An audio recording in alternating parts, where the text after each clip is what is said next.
السلام علیکم ورحمۃ اللہ وبرکاتہ۔ نحمدہ ونصلی علی رسولہ الکریم، اما بعد فاعوذ باللہ من الشیطان الرجیم، بسم اللہ الرحمن الرحیم۔ رب اشرح لی صدری ویسر لی امری واحلل عقدۃ من لسانی یفقہوا قولی۔ الحمد للہ الکریم القادر العظیم القاہر، خلق فقدر وشرع فیسر، فکل الی ما قدرہ وقضاہ صائر، لا الہ الا اللہ وحدہ لا شریک لہ ولا ند ولا مظاہرہ۔ تمام قسم کی حمد اللہ کے لیے ہے جو کریم ہے اور قدرت رکھنے والا ہے، عظمت والا اور غالب ہے، جس نے پیدا کیا اور اندازہ مقرر کیا اور شریعت مقرر کی اور اس کو آسان بنایا۔ پس جو اللہ نے تقدیر مقرر کی اور جس کا تقدیر میں فیصلہ کیا، وہ سارا اسی کی طرف لوٹ کر جانے والا ہے۔ اس کے سوا کوئی معبود برحق نہیں، وہ اکیلا ہے، اس کا کوئی شریک نہیں ہے اور اس کا کوئی ہمسر نہیں اور کوئی اس کا مدد کرنے والا نہیں۔ 25واں پارہ۔ إليه يرد علم الساعة وما تخرج من ثمرات من أكمامها وما تحمل من أنثى ولا تضع إلا بعلمه ويوم يناديهم أين شركائي قالوا آذناك ما منا من شهيد الیہ یرد علم الساعة وما تخرج من ثمرات من اکمامها وما تحمل من انثى ولا تدع الا بعلمه ويوم يناديهم اين شركائي قالوا آذناك ما منا من شهید۔ قیامت کا علم اسی کی طرف لوٹایا جاتا ہے، اور پھلوں میں سے جو اپنے شگوفوں میں سے نکلتا ہے، اور جو مادہ حاملہ ہوتی ہے اور جو بچہ وہ جنم دیتی ہے، وہ اس کے علم میں ہوتا ہے۔ اور جس دن وہ انہیں پکار کر کہے گا میرے شریک کہاں ہیں، وہ کہیں گے ہم آپ سے عرض کر چکے کہ ہم میں سے کوئی اس کا گواہ نہیں۔ قیامت کے واقع ہونے کا علم صرف اللہ تعالیٰ کو ہے، اس کے علاوہ کسی کو بھی نہیں پتا کہ وہ کس دن آئے گی۔ ہاں، یہ ہمیں معلوم ہے کہ جمعے کے دن آئے گی، اس لیے جمعے کے دن تمام مخلوقات سہمی ہوئی ہوتی ہیں۔ حضرت جبریل علیہ السلام نے نبی صلی اللہ علیہ وسلم سے قیامت کے واقع ہونے کے بارے میں پوچھا تھا، تو آپ نے فرمایا تھا کہ اس کے بارے میں مجھے بھی اتنا ہی علم ہے جتنا آپ کو ہے، میں آپ سے زیادہ نہیں جانتا۔ قرآن مجید میں بھی آتا ہے الی ربک منتہاہا، کہ وہ رب پر ہی جا کر بس ہوتا ہے، اور یہ اللہ تعالیٰ کے علم کی وسعت اور علم کے معاملے میں اللہ تعالیٰ کا کوئی شریک نہیں، اس پر بھی دلیل ہے، یعنی اس کی صفت علم میں کوئی اس کا شریک نہیں۔ اس طرح کا کامل علم کسی کو بھی حاصل نہیں، حتیٰ کہ انبیاء علیہم السلام کو بھی نہیں۔ انبیاء کو بھی صرف اتنا ہی علم ہوتا ہے جتنا اللہ تعالیٰ انہیں وحی کے ذریعے بتا دیتے ہیں۔ اسی طرح مقرب سے مقرب بندوں کو بھی غیب کا علم نہیں ہوتا۔ وَضَلَّ عَنْهُمْ مَا كَانُوا يَدْعُونَ مِن قَبْلُ وَظَنُّوا مَا لَهُم مِّن مَّحِيصٍ، اور جن کو وہ اس سے پہلے مدد کے لیے پکارا کرتے تھے وہ ان سے گم ہو جائیں گے، اور وہ سمجھ جائیں گے کہ ان کے لیے کوئی بھی جائے پناہ نہیں، یعنی قیامت کے دن ان کے مددگاروں کا کوئی بھی فائدہ نہیں ہوگا، وہ سب کہیں غائب ہوں گے۔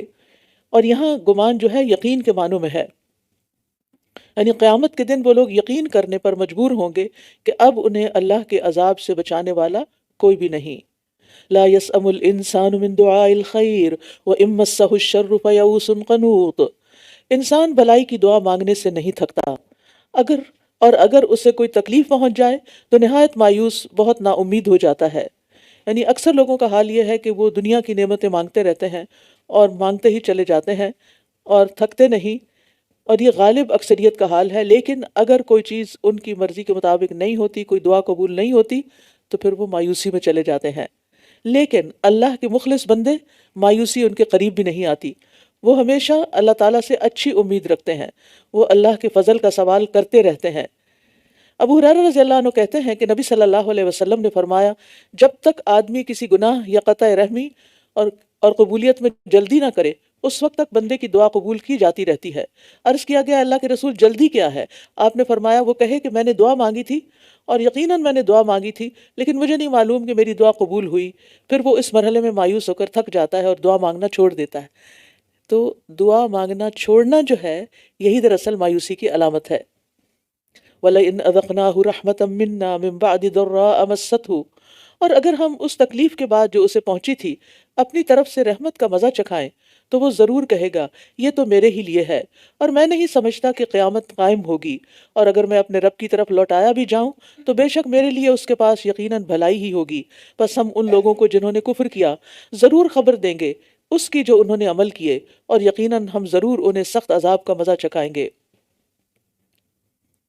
یہاں ایک بات سمجھنی چاہیے، وہ یہ کہ یہ ضروری نہیں کہ دنیا کی نعمتوں کی فراوانی اللہ کی محبت کی علامت ہو، کیونکہ جب انسان کو کوئی یعنی اللہ تعالیٰ کی رحمت یعنی اللہ تکلیف کے بعد جب اللہ تعالیٰ کی کوئی رحمت آتی ہے تو وہ کہتا ہے کہ میں یعنی میرے وارے نیارے ہو گئے اور رب مجھ سے راضی ہے۔ انسان عام طور پر یہ سمجھ لیتا ہے، لیکن یہ ہے کہ کبھی بھی کوئی دنیا کی نعمت ملے تو یہ مت سوچیں کہ یہ اس لیے مجھے ملی ہے کہ اللہ تعالیٰ مجھ سے خوش ہے، میں اللہ کا محبوب ہوں، اس لیے وہ مجھے اپنی ساری نعمتیں دے رہا ہے۔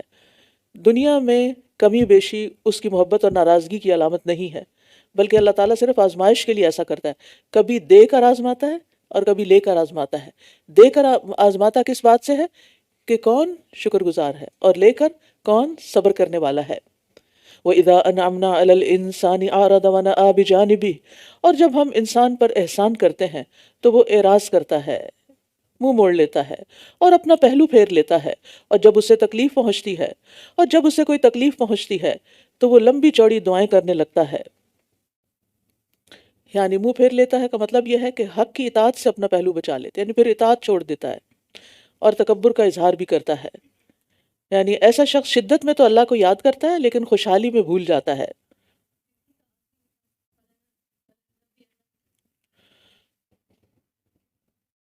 بس ہم ان لوگوں کو جنہوں نے کفر کیا ضرور خبر دیں گے اس کی جو انہوں نے عمل کیے، اور یقیناً ہم ضرور انہیں سخت عذاب کا مزہ چکھائیں گے۔ یہ میں پہلے پڑھ چکی ہوں، بیچ میں نہ ٹوکے مجھے اب، تاکہ میں اینڈ پر ریکارڈ کر دوں گی، میرا فلو آف تھاٹ خراب ہو جاتا ہے۔ قُلْ أَرَأَيْتُمْ إِنْ كَانَ مِنْ عِنْدِ اللَّهِ ثُمَّ كَفَرْتُمْ بِهِ، کہہ دیجئے کیا تم نے غور کیا کہ اگر یہ قرآن اللہ کی طرف سے ہو پھر تم نے اس کا انکار کیا تو اس سے بڑھ کر بھٹکا ہوا کون ہو سکتا ہے جو حق کی مخالفت میں دور چلا جائے۔ شقاق کا مطلب کیا ہے؟ ضد، اناد، مخالفت، اور جب شقاق بعید ہو تو اس کا مطلب اور بھی زیادہ ضد، یعنی بہت زیادہ مخالفت اور اناد سے کام لیتا ہے، یعنی قرآن کی بھی تکذیب کر دیتا ہے اور اللہ کی طرف سے آئے ہوئے احکامات کی، تو اس شخص سے بڑھ کر گمراہ اور بدبخت کون ہو سکتا ہے۔ ان قریب ہم آفاق میں اور ان کے نفسوں میں انہیں اپنی نشانیاں دکھائیں گے، یہاں تک کہ ان کے لیے واضح ہو جائے گا کہ بے شک یہ قرآن حق ہے۔ کیا بھلا آپ کا رب کافی نہیں ہے کیا بھلا آپ کا رب کافی نہیں کہ بے شک وہ ہر چیز پر خوب گواہ ہے۔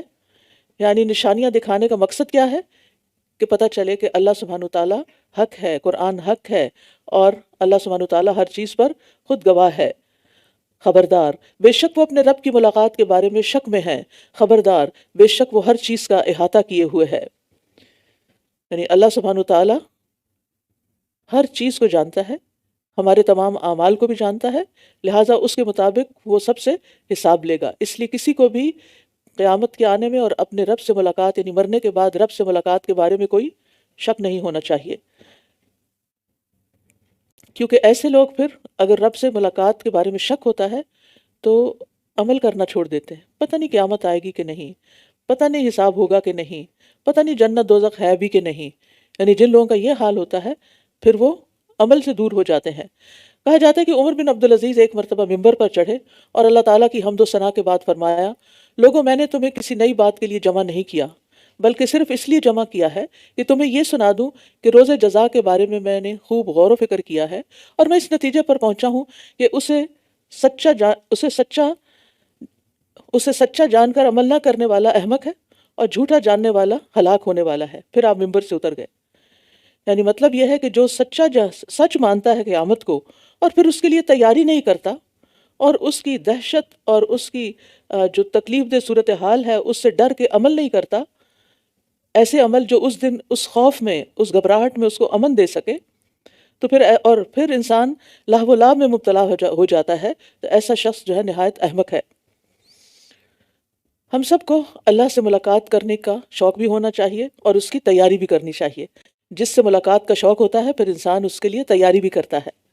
سورۃ الشورى، حامیم، عین سین قاف، کذالک یوحی الیک وإلی الذین من قبلک اللہ العزیز الحکیم۔ اسی طرح وہی کرتا ہے اللہ جو بڑا زبردست خوب حکمت والا ہے آپ کی طرف اور ان لوگوں کی طرف جو آپ سے پہلے تھے۔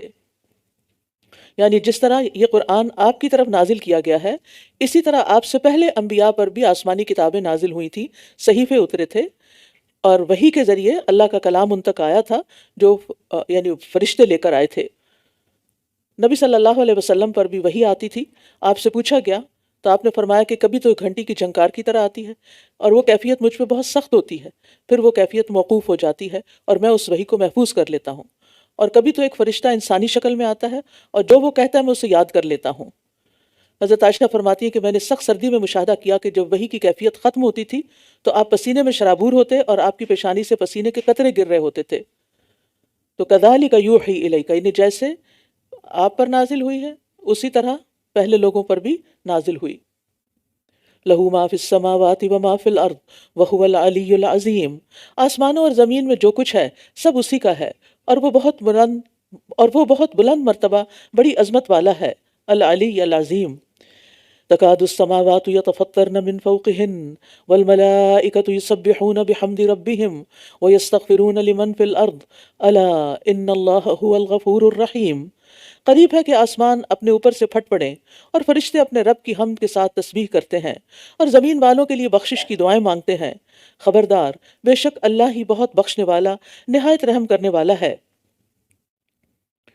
یعنی اللہ سبحانہ وتعالیٰ اتنے عظیم ہیں، اتنے بڑے ہیں، اور ان کے روب اور جلال کا یہ عالم ہے کہ آسمان جیسی بڑی مخلوق وہ اللہ تعالیٰ کی ہیبت برداشت نہیں کر سکتی۔ قریب ہے کہ وہ پھٹ پڑے اللہ کے خوف سے، لیکن ایک ہم انسان ہیں کہ ہمیں نہ اللہ کی معرفت ہے، نہ اس کی عظمت کا احساس ہے، اور نہ ہی ہمارے دل کبھی پسیجتے ہیں، اور خوف سے ہمارے جسموں میں کب کبھی بھی کمی ہوتی ہے کہ ہم اللہ تعالیٰ کی عظمت کو کبھی محسوس کریں۔ اور پھر خاص طور پر کس بات پر آسمانوں کا پھٹنا ایک اور جگہ پر آتا ہے کہ جب لوگ یہ کہتے ہیں کہ اللہ نے اولاد بنا رکھی ہے، اور ملائکہ جو ہیں وہ اپنے رب کی حمد کے ساتھ تسبیح کرتے ہیں اور زمین والوں کے لیے بخشش کرتے ہیں، استغفار کرتے ہیں۔ پیچھے ہم نے پڑھا کہ وہ ایمان والوں کے لیے بخشش کرتے ہیں، اور یہاں ہے کہ سب کے لیے بخشش کی دعا کرتے ہیں۔ اب آپ ہو سکتا ہے آپ کے ذہن میں خیال آئے کہ جو کافر یا مشرک ہوتا ہے اس کے لیے تو بخشش کی دعا نہیں کر سکتے، لیکن جب تک وہ زندہ ہے اس کی ہدایت کی دعا، اس کی بخشش کی دعا کر سکتے ہیں۔ تو فرشتے ساری زمین والوں کے لیے بھی دعائیں کرتے ہیں۔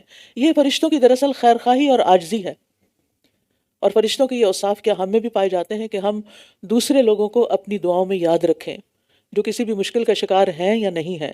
اسی لیے ہماری اکثر دعائیں جو ہیں ربنا کی، وہ جمع کسی کے میں آتی، جس میں ہم سب کو شامل کر لیتے ہیں۔ جیسے ربنا آتنا فی الدنیا، یہ صرف ہم اپنے لیے نہیں مانگ رہے ہوتے، باقی مومنوں کے لیے بھی مانگ رہے ہوتے ہیں، اپنے گھر والوں کے لیے بھی مانگ رہے ہوتے ہیں، اور اس کی نیت بھی کر لیا کیجئے۔ اور جن لوگوں نے اس کے سوا کچھ اور کارساز بنا رکھے ہیں، اللہ ہی ان پر نگران ہے اور آپ ان پر ذمہ دار نہیں ہیں۔ یعنی مواخذہ کرنا اللہ کا کام ہے، آپ کا کام نہیں۔ آپ ان کو سیدھے رستے کی ہدایت دیتے جائیں، وہ نہیں چلتے تو پھر اگر وہ سیدھے رستے پر نہیں آتے تو پھر اللہ تعالیٰ ہی ان کو پکڑے گا، آپ اپنے کام کو کرتے جائیے۔ تو اس سے یہ پتہ چلتا ہے کہ ہمیں بھی کسی کو کچھ بتانے کے بعد پھر ججمنٹل نہیں ہونا چاہیے کہ وہ کر نہیں رہا اور پھر اس کی غیبت اور برائی ادھر ادھر کرنا شروع کر دیں۔ ہمارا کام ہے کسی کو بتانا، اور اس کے بعد وہ کیا کرتا ہے وہ اس کی اپنی ذمہ دار، وہ اس کا اور اس کے رب کے بیچ میں معاملہ ہے۔ اور اسی طرح ہم نے آپ کی طرف عربی قرآن کی وحی کی ہے تاکہ آپ بستیوں کے مرکز مکہ والوں کو اور جو اس کے ارد گرد ہیں ان کو خبردار کر دیں اور انہیں جمع ہونے کے دن سے ڈرائیں جس میں کوئی شک نہیں، ایک گروہ جنت میں ہوگا اور ایک گروہ بھڑکتی ہوئی آگ میں۔ یہاں پر قرآن مجید کو عربی میں نازل کرنے کی وجہ بتائی جا رہی ہے تاکہ آپ مکہ کو ام القریٰ کہتے ہیں، بستیوں کی ماں، جو اس میں ہیں اور جو اس کے آس پاس ہیں ان کو اس میں خبردار کریں۔ بات یہ ہے کہ مکہ والوں کو تو آپ عربی زبان میں خبردار کریں، جو آس پاس کی بستیاں قریب قریب کی ہیں جو عربی جانتی ہیں وہ تو سمجھ جائیں گی، لیکن باقیوں کا کیا ہوگا؟ تو ظاہر ہے کہ ہر زبان میں تو قرآن نہیں آ سکتا تھا۔ نبی صلی اللہ علیہ وسلم کی نبوت آخری نبوت تھی، کسی ایک زبان کو ہی سلیکٹ کیا جانا تھا، اور اس کے لیے وہ زبان سلیکٹ کی گئی کہ جس میں سب سے زیادہ وسعت ہے اور الفاظ کے صحیح معنی جو ہیں کہ کس موقع کے لیے کیا لفظ استعمال کرنا چاہیے، وہ صرف عربی زبان میں کے اندر ہی وسعت ہے۔ اب مثال کے طور پر آپ دیکھیے کہ سحری کا وقت ہوتا ہے، پھر فجر کا وقت ہوتا ہے، پھر اس کے بعد شروق ہوتا ہے، پھر اس کے بعد ضحیٰ کا وقت ہوتا ہے، پھر اس کے بعد ظہیرہ ہوتا ہے، پھر عصر ہوتا ہے، پھر مغرب ہوتا ہے۔ اب صرف یہ آفٹر نون اور مارننگ نہیں ہے، اور پھر عشاء ہے، عشی ہے، بکرا ہے، عشی ہے، بکرتم و اصیلہ ہے، اور پھر اس کے بعد عتمہ ہے، اور اس کے علاوہ بھی بہت سے لفظ ہیں جو صرف دن رات کے مختلف اوقات کو ڈسکرائب کرتے ہیں۔ آپ مجھے بتائیے کہ اس کے پیرالل کسی زبان میں اتنے لفظ لا کر دکھائیے۔ اور اب اگر انگریزی میں قرآن نازل ہوتا تو ہم نمازوں کے اوقات کو کیا کہتے؟ ان کے لیے الگ لفظ تو نہیں ہوتے۔ تو مراد یہ ہے کہ ہر رسول اس کی قوم کی زبان میں بھیجا گیا، اسی طرح آپ صلی اللہ علیہ وسلم پر عربی زبان میں قرآن نازل کیا گیا، کیونکہ آپ کی قوم یہی زبان بولتی اور سمجھتی ہے۔ اور یہاں قیامت کے دن کو یوم الجمع کہا گیا ہے، جس میں اگلے پچھلے تمام انسان جمع ہوں گے، ظالم، مظلوم، مومن، کافر، مشرک، موحد، سب کے سب۔ وَلَوْ شَاءَ اللَّهُ لَجَعَلَهُمْ أُمَّةً وَاحِدَةً، اور اگر اللہ چاہتا تو انہیں ایک ہی امت بنا دیتا، لیکن وہ جسے چاہتا ہے اپنی رحمت میں داخل کرتا ہے، اور جو ظالم ہیں ان کے لیے نہ کوئی دوست ہے اور نہ ہی کوئی مددگار۔ یعنی اللہ ظالموں کا مددگار نہیں۔ ام اتخذوا من دونہ اولیاء واللہ هو الولی، کیا انہوں نے اس کے سوا کچھ اور کارساز بنا رکھے ہیں؟ بس اللہ وہی اصل کارساز ہے، اور وہی مردوں کو زندہ کرے گا، اور وہ ہر چیز پر خوب قدرت رکھنے والا ہے۔ اللہ تعالیٰ کا ایک نام الولی بھی ہے، جو ولا سے ہے۔ ولا کہتے ہیں محبت کو، قرب کو، اور ولایت کہتے ہیں کہ یعنی کسی کو کسی کی قربت حاصل ہو گئی۔ تو اللہ سبحانہ وتعالیٰ جو ہے وہ اصل ولی ہے، لیکن لوگوں نے اس کو چھوڑ کر اوروں کو اپنا مددگار سمجھا ہوا ہے، اوروں کو اپنی محبت کا مرکز بنایا ہوا ہے۔ اور جس چیز میں بھی تم نے اختلاف کیا ہے تو اس کا فیصلہ اللہ کے سپرد ہے، وہی اللہ میرا رب ہے، اسی پر میں نے توکل کیا اور اسی کی طرف میں رجوع کرتا ہوں۔ یہاں اختلاف سے مراد دین کا اختلاف ہے، تو یہ اختلاف لوگوں کے درمیان تو حل ہونے والا نہیں، یہ اللہ ہی ہے، یا جو اللہ کی طرف رجوع کرے فحکمہ الی اللہ، یعنی اللہ کی طرف رجوع کرنا چاہیے، کتاب الہی کو میزان بنانا چاہیے۔ اس کے باوجود بھی اگر لوگ اختلاف کرتے ہیں تو قیامت کے دن فیصلہ ہو جائے گا کہ حق پر کون ہے اور کون نہیں۔ فاطر السماوات والارض جعل لکم من انفسکم ازواجا، وہ آسمانوں اور زمین کا پیدا کرنے والا ہے، اسی نے تمہارے لیے تمہاری جنس سے جوڑے بنائے اور مویشیوں میں سے بھی جوڑے بنائے، وہ تمہیں اس زمین میں پھیلا رہا ہے، اس کی مانند کوئی چیز نہیں، اور وہ خوب سننے والا، خوب دیکھنے والا ہے۔ لیس کمثلہ شیء وہو السمیع البصیر۔ اسماء و صفات یعنی اللہ سبحانہ وتعالیٰ کے نام اور صفات کے بارے میں یہ بہت جامع آیت ہے، ایک مرکزی آیت ہے۔ اور کیا کہ اللہ تعالیٰ کی جتنی بھی صفات ہیں ان صفات میں کوئی اس جیسا نہیں، یعنی بعض اوقات اللہ السمیع ہے تو بندوں کو بھی ہم سننے والا سمیع کہہ سکتے ہیں کہ بندے بھی سنتے ہیں، لیکن دونوں میں کوئی مماثلت نہیں۔ لیس کمثلہ شیء، بندوں کا سننا اور اللہ کا سننا دو مختلف چیزیں ہیں۔ ابن تیمیہ کہتے ہیں کہ امت کے اسلاف اور ان کے اماموں کا طریقہ یہ تھا کہ وہ اللہ کو اسی صفت کے ساتھ متصف کرتے تھے جو اس نے خود بیان کی یا جو اس کے رسول نے بیان کی، بغیر تحریف کے یعنی تبدیل کیے، بغیر تعطیل کے کہ اس صفت کا انکار کیا جائے، بغیر تکییف کے کہ اس کی کوئی کیفیت بتائی جائے، بغیر تمثیل کے کہ اس کی کوئی مثال دی جائے۔ یعنی اللہ سبحانہ وتعالیٰ لیس کمثلہ شیء، جیسی اس نے اپنی صفات بیان کی ہیں ہمیں وہ ویسی ہی مان لینی چاہیے کہ اللہ سبحانہ وتعالیٰ نے اپنے بارے میں جو بتایا ہے، اور سب سے زبردست جو اوتھینٹک ذریعہ ہے اللہ کو جاننے کا وہ قرآن ہے۔ یعنی ہم صرف اپنے گمان اور امیجنیشن اور خیال اور اپنی سوچوں کے مطابق اللہ تعالیٰ کو یعنی نہیں پہچانے، بلکہ جو اس نے خود قرآن میں یا نبی صلی اللہ علیہ وسلم نے سنت میں بتایا ہے اسی کے مطابق اس کو جانیں، ان اسماء و صفات میں ہم خوب خوب غور کریں۔ لہو مقالید السماوات والارض، آسمانوں اور زمین کی کنجیاں اسی کے پاس ہیں، وہ جس کے لیے چاہتا ہے رزق کشادہ کر دیتا ہے اور تنگ کر دیتا ہے، بے شک وہ ہر چیز کو خوب جاننے والا ہے۔ اس لیے ہمیں رزق کی تقسیم پر راضی رہنا چاہیے، کیونکہ یہ تقسیم اللہ کی ہے۔ کم ہونے پہ ناراض نہیں ہونا چاہیے اور زیادہ ہونے پر بگڑنا نہیں چاہیے، کیونکہ وہ بھی اللہ ہی کی دین ہے۔ شرع لکم من الدین ما وصی بہ نوحا، اس نے تمہارے لیے دین کا وہی طریقہ مقرر کیا ہے جس کا تاکیدی حکم اس نے نوح کو دیا، اور وہ جو ہم نے آپ کی طرف وحی کیا، اور جس کی وصیت ہم نے ابراہیم اور موسیٰ اور عیسیٰ کو کی تھی کہ دین کو قائم رکھنا اور اس میں تفرقہ نہ ڈالنا۔ جس چیز کی طرف آپ انہیں بلا رہے ہیں وہ مشرکوں پر بہت گراں ہے۔ اللہ جسے چاہتا ہے اپنی طرف چن لیتا ہے اور وہ اپنی طرف اس کو ہدایت دیتا ہے جو اس کی طرف رجوع کرتا ہے۔ یہاں شرک کو تفرقہ کہا گیا ہے اور اسی لیے اس کو منع کیا گیا، یعنی تمام انبیاء توحید کی دعوت دیتے رہے ہیں۔ اور الگ کون ہوئے، جدا کون ہوئے، تفرقہ کنہوں نے کیا؟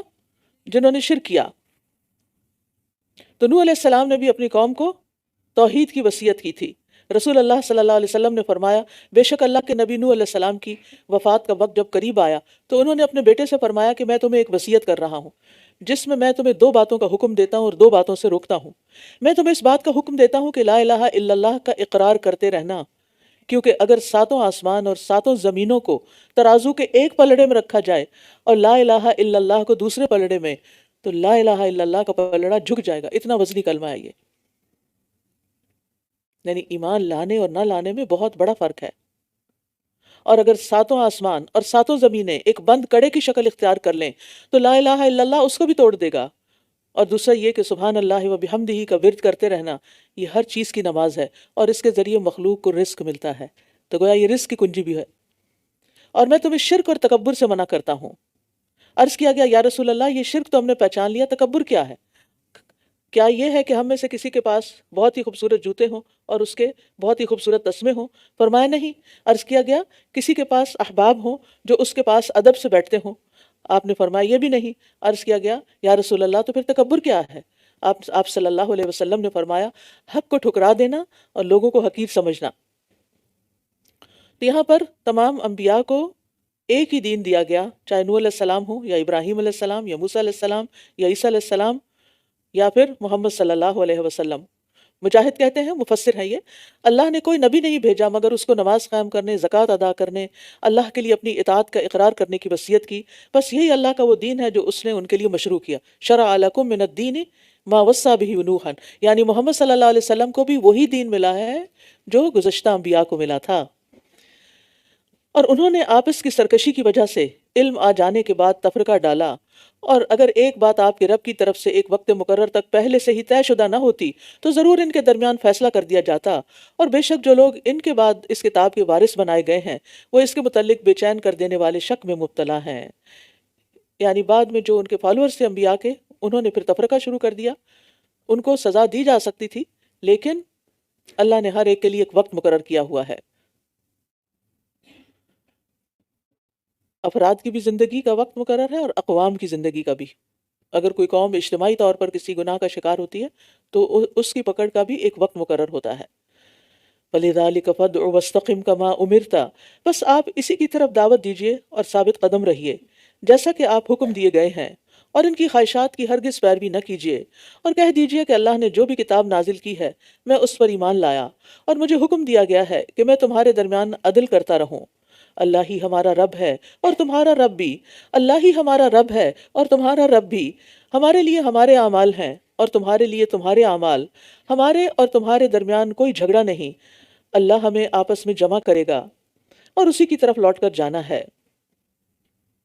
تو اس سے نبی صلی اللہ علیہ وسلم کو تاکید کی جا رہی ہے کہ آپ پر جو وحی کی جا رہی ہے یہ بالکل پاک صاف اور ستھرا دین ہے، ہر طرح کی آلائشوں سے مبرہ، لہٰذا آپ اہل کتاب کی باتوں سے بے نیاز ہو کر اسی دین پر قائم رہیے، اس میں کسی قسم کی کوئی تبدیلی گوارا نہ کیجیے، اور کسی سے مذاکرہ کرنے اور سمجھوتا کرنے کی بھی ضرورت نہیں، اور سب کو بتا دیجئے کہ میں وہی کروں گا جو اللہ نے مجھے حکم دیا ہے۔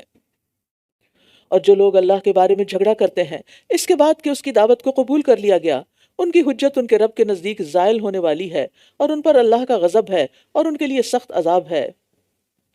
یعنی مشرکین ہو یا یہود و نصارہ مسلمانوں سے جھگڑتے رہتے تھے، اور ان کا مقصد کیا ہوتا تھا کہ جنہوں نے اللہ اور اس کے رسول کی بات مان لی ہے انہیں کسی طرح راہ راست سے ہٹا دیں، بحث مباحثے کر کے، اور کبھی کہتے کہ ہمارا دین تمہارے سے بہتر ہے اور ہمارا نبی تمہارے سے بہتر ہے۔ تو مکہ میں مسلمانوں کو انفرادی اور اجتماعی طور پر مشرکین سے تکلیفیں پہنچ رہی تھیں، مدینہ میں آ کر زیادہ تر تکالیف پھر اہل کتاب سے پہنچنا شروع ہوئیں۔ تو یہاں پر اس کا حل بتایا گیا ہے کہ لا حجت بیننا و بینکم، اللہ الذی انزل الکتاب بالحق والمیزان، اللہ وہ ہے جس نے کتاب اور میزان کو حق کے ساتھ اتارا ہے، اور کیا چیز بتائے آپ کو کہ شاید قیامت قریب ہی ہو۔ الکتاب سے مراد جن سے کتب، یعنی جتنی بھی کتابیں پچھلے پیغمبروں پر نازل ہوئیں وہ سب سچی تھیں، حق تھیں، اور بطور خاص قرآن مجید۔ اللہ الذی انزل الکتاب بالحق، تو کتاب سے مراد یا پچھلی تمام کتب یا پھر قرآن مجید۔ جو لوگ اس پر ایمان نہیں لاتے وہ اسے جلدی مانگتے ہیں، اور جو لوگ ایمان لائے ہیں وہ اس سے ڈرنے والے ہیں، اور وہ جانتے ہیں کہ بے شک وہ حق ہے۔ خبردار، بے شک وہ لوگ جو قیامت کے بارے میں جھگڑا کرتے ہیں یقیناً وہ دور کی گمراہی میں مبتلا ہیں۔ یہ قیامت کے مطالبے میں کچھ سنجیدہ نہیں تھے، یہ دراصل مذاق اڑا رہے تھے۔ تم کہتے ہو قیامت آئے گی، کہاں ہے قیامت؟ ابھی تک تو نہیں آئی۔ اللہ لطیف بعبادہ، اللہ اپنے بندوں پر بہت مہربان ہے، وہ جسے چاہتا ہے رزق دیتا ہے، اور وہ بہت قوت والا، خوب غلبے والا ہے۔ اللہ سبحانہ وتعالیٰ کا ایک نام اللطیف ہے، خفیہ طریقے سے اپنے بندے کو اپنی رحمت پہنچاتا ہے، مایوس کو تھام لینے والا ہے، اس پر لطف و کرم کرنے والا ہے۔ من کان یرید حرث الآخرۃ نزد لہ فی حرثہ ومن کان یرید حرث الدنیا نؤتہ منہا وما لہ فی الآخرۃ من نصیب۔ بڑی ہی اہم آیت ہے۔ جو کوئی آخرت کی کھیتی چاہتا ہے، دنیا کیا ہے؟ کھیت بونے کی جگہ ہے، اور فصل کاٹنے کی جگہ آخرت ہے۔ اب ہم جو بھی عمل کر رہے ہیں وہ دراصل کیا ہے؟ یہاں سیڈز بو رہے ہیں۔ تو ہم میں سے کون یہ چاہتا ہے کہ جو آج ہم بوئیں وہ یہی کاٹ لیں، اور کون ہے جو یہ چاہتا ہے کہ جو آج ہم بوئیں وہ کل ہمیں ملے؟ تو جو کوئی آخرت کی کھیتی چاہتا ہے ہم اس کے لیے اس کی کھیتی میں اضافہ کر دیں گے، یعنی اس کو ترقی ملے گی۔ ایک کھجور جو ہے وہ ایک بہت پہاڑ برابر ہو جائے گی۔ اور جو کوئی دنیا کی کھیتی چاہتا ہے ہم اسے اس میں سے کچھ دے دیں گے، یعنی جتنا ہم چاہیں گے، اور آخرت میں اس کے لیے کوئی حصہ نہیں ہوگا۔ تو اس میں پھر یاد دہانی کرا دی گئی ہے، یعنی آپ دیکھیں کہ ایک مضمون پہ بات چل رہی ہوتی ہے، بیچ میں ایک ایسی آیت آ جاتی ہے جو ہمیں جھنجھوڑ کے رکھ دیتی ہے کہ دیکھو جو بھی کرنا ہے اللہ کے لیے کرنا ہے، خالصتاً اس کی رضا کے لیے، کیونکہ وہ صرف اس عمل کو قبول کرتا ہے جو خالص اس کے لیے کیا جائے اور اس سے صرف اس کا چہرہ مقصود ہو۔ اور پھر یہ کہ اپنی ہر نیکی کا بدلہ، ہر عبادت کا بدلہ، ہر دعا کا بدلہ ہم یہ چاہیں کہ یہی ملتا جائے، تو پھر آخرت کے لیے کیا رکھا ہم نے؟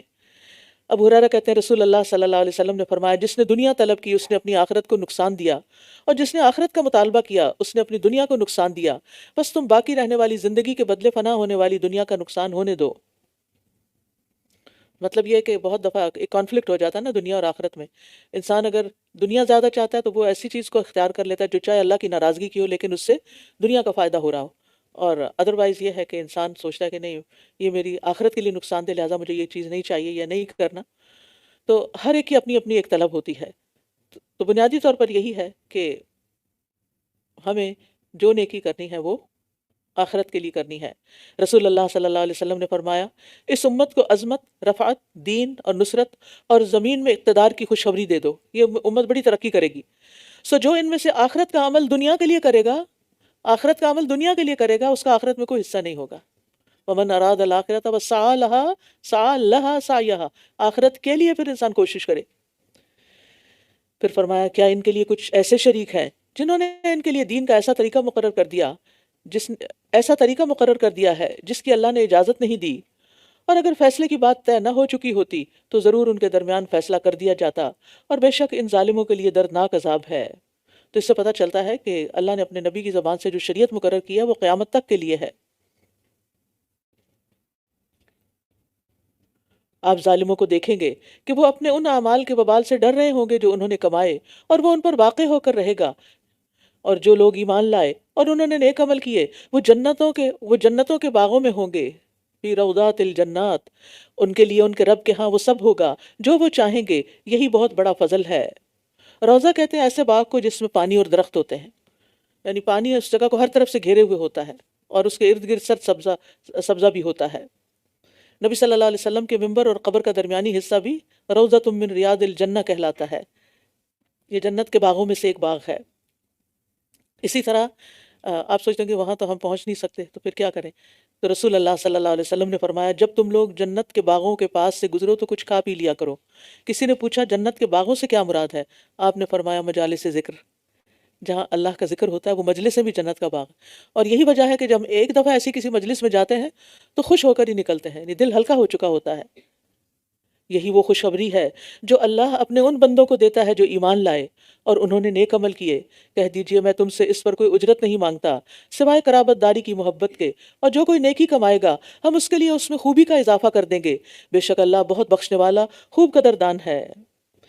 مطلب یہ ہے کہ میں تم سے اس کام پر کوئی اجر نہیں چاہتا، مگر یہ ضرور چاہتا ہوں کہ تم لوگ یعنی قریش کم از کم اس رشتہ داری کا تو لحاظ کرو جو میرے اور تمہارے درمیان ہے۔ اتنی زیادہ مخالفت پہ کیوں تو لائے ہو؟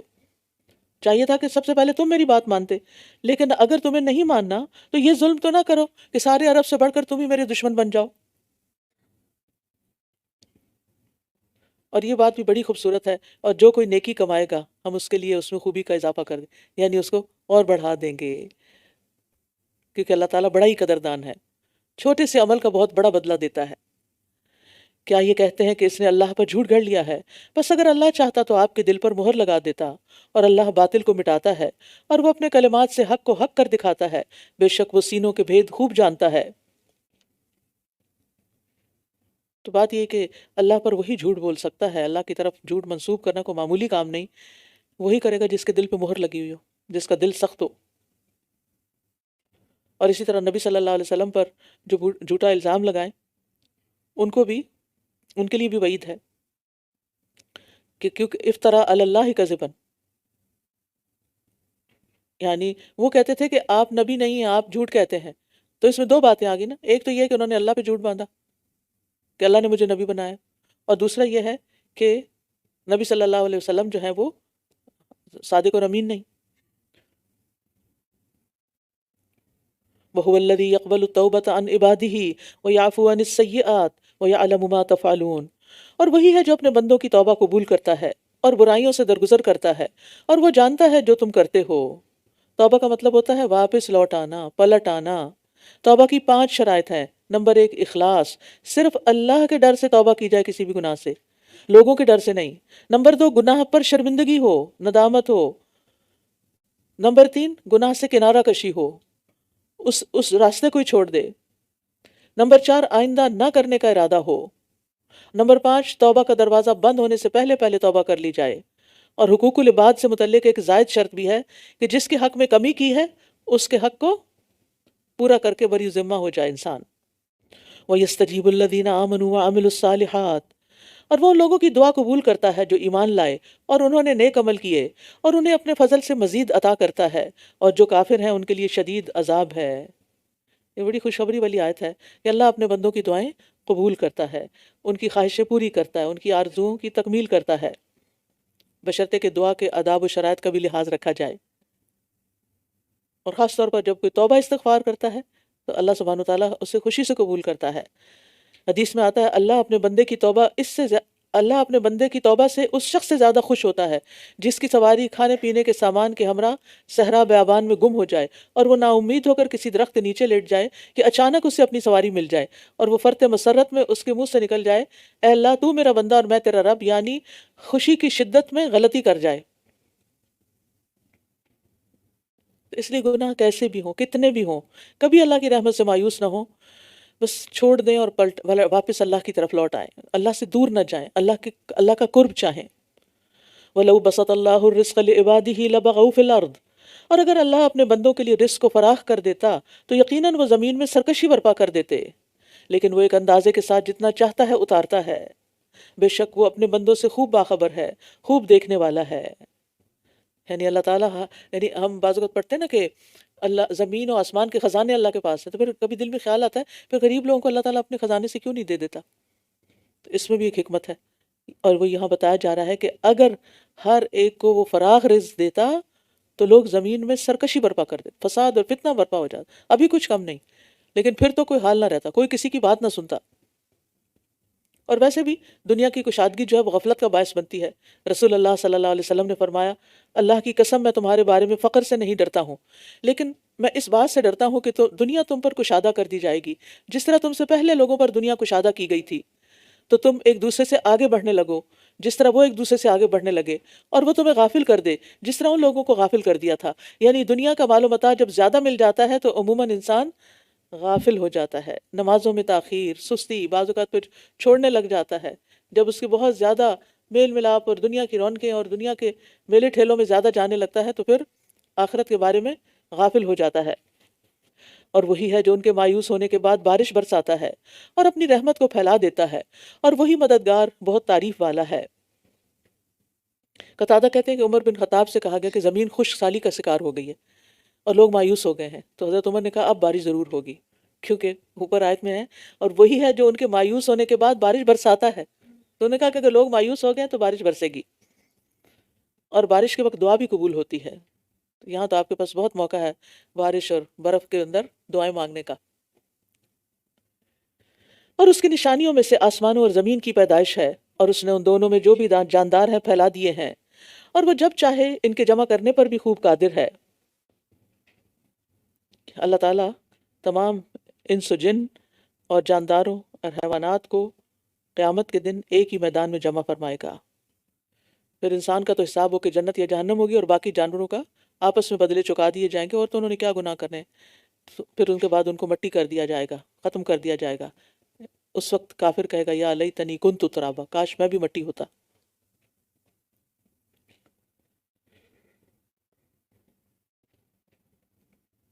وما اصابکم من مصیبت فبما کسبت ایدیکم ویعفو عن کثیر، اور جو مصیبت بھی تمہیں پہنچتی ہے تو وہ تمہارے اپنے ہاتھوں کی کمائی کی وجہ سے ہے، تمہارا اپنا ہی کوئی قصور ہوتا ہے، اور بہت سی چیزوں سے تو وہ درگزر فرما دیتا ہے۔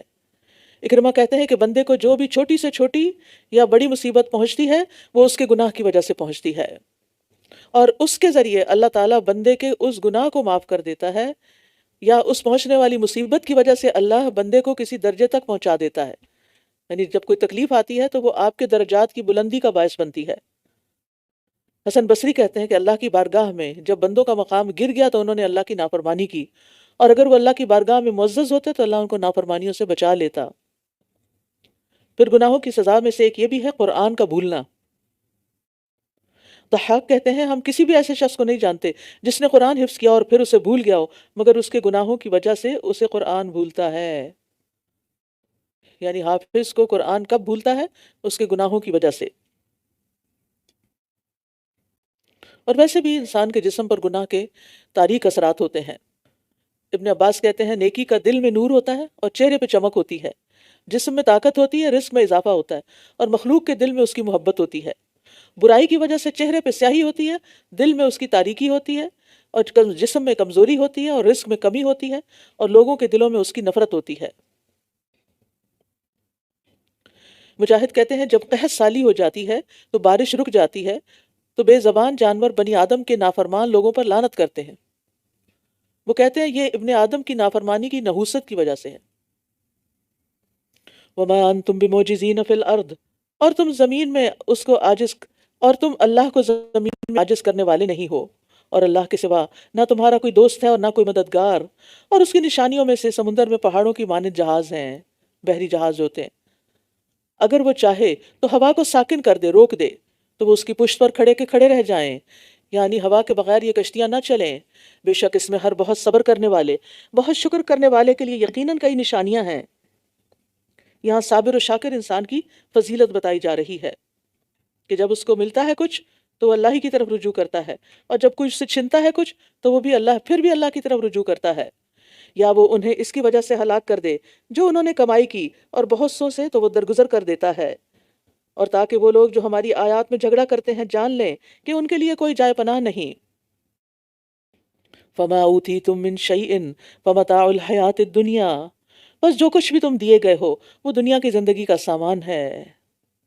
جو کچھ بھی، اپنی بلانگنگز پہ، اپنی چیزوں پر نظر ڈالیں، اور پھر یہ آیت یاد کریں کہ جو کچھ بھی مجھے ملا ہے بس یہ دنیا کی زندگی کا سامان ہے، اس نے آگے نہیں جانا، الا یہ کہ اس کو میں صحیح جگہ استعمال کروں، اور جو اللہ کے پاس ہے وہ بہتر اور زیادہ باقی رہنے والا ہے۔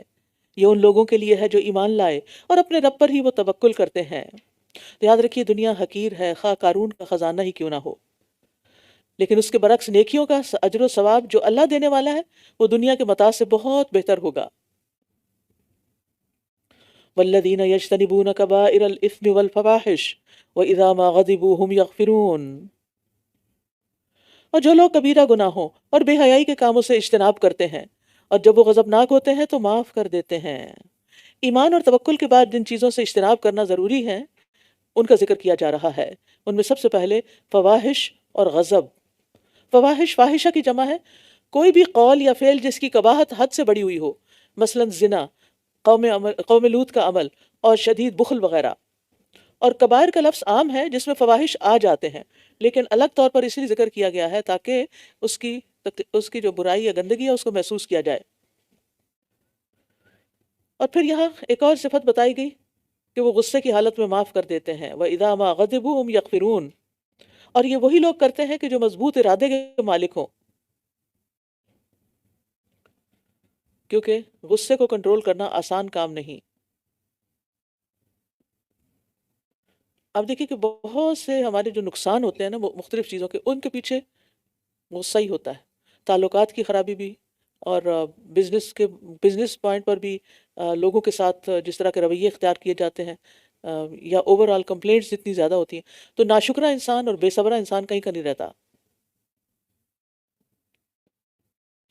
اور ہم دیکھتے ہیں کہ نبی صلی اللہ علیہ وسلم کے بارے میں حضرت عائشہ کہتی ہیں، اپنی ذات کے لیے کسی معاملے کا کبھی انتقام نہیں لیا، یعنی ان کی ذات کو جو کوئی کچھ بھی کہہ جاتا یا تکلیف دیتا، اس کے لیے آپ نے بدلہ نہیں لیا۔ ہاں، اللہ کی حرمتوں کو توڑا جاتا تو پھر آپ انتقام لیتے۔ اور پھر ہم دیکھتے ہیں کہ صحابہ کرام کے جو اولین المہاجرین ہیں، جنہوں نے جلد دین کو قبول کیا اور اس کی خدمت کی، وہ بھی اس معاملے میں بہت پیچھے رہتے تھے۔ کس میں؟ غصہ کرنے میں، اور برے اخلاق اور برے آداب میں۔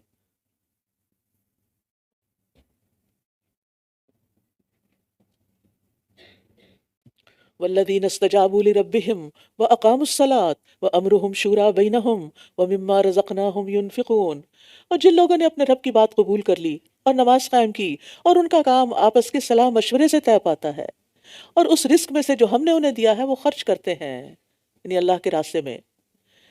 چار چیزیں جن پر عمل کرنا اتحاد امت اور دنیا اور آخرت کی کامیابی کی ضمانت ہے، وہ یہاں بیان کی گئی ہیں۔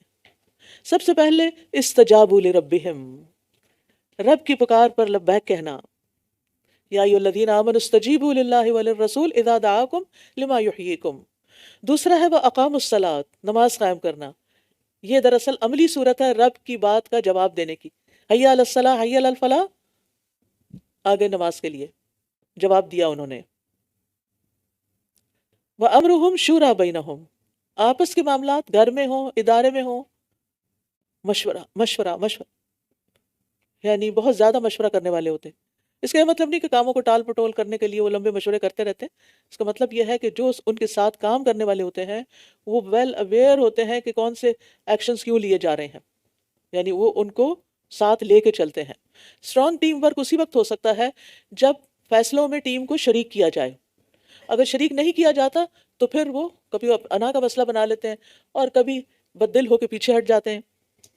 اور چوتھی چیز وَمِمَّا رَزَقْنَاهُمْ يُنْفِقُونَ، ہم نے انہیں جو رزق دیا ہے اس میں سے خرچ کرتے ہیں۔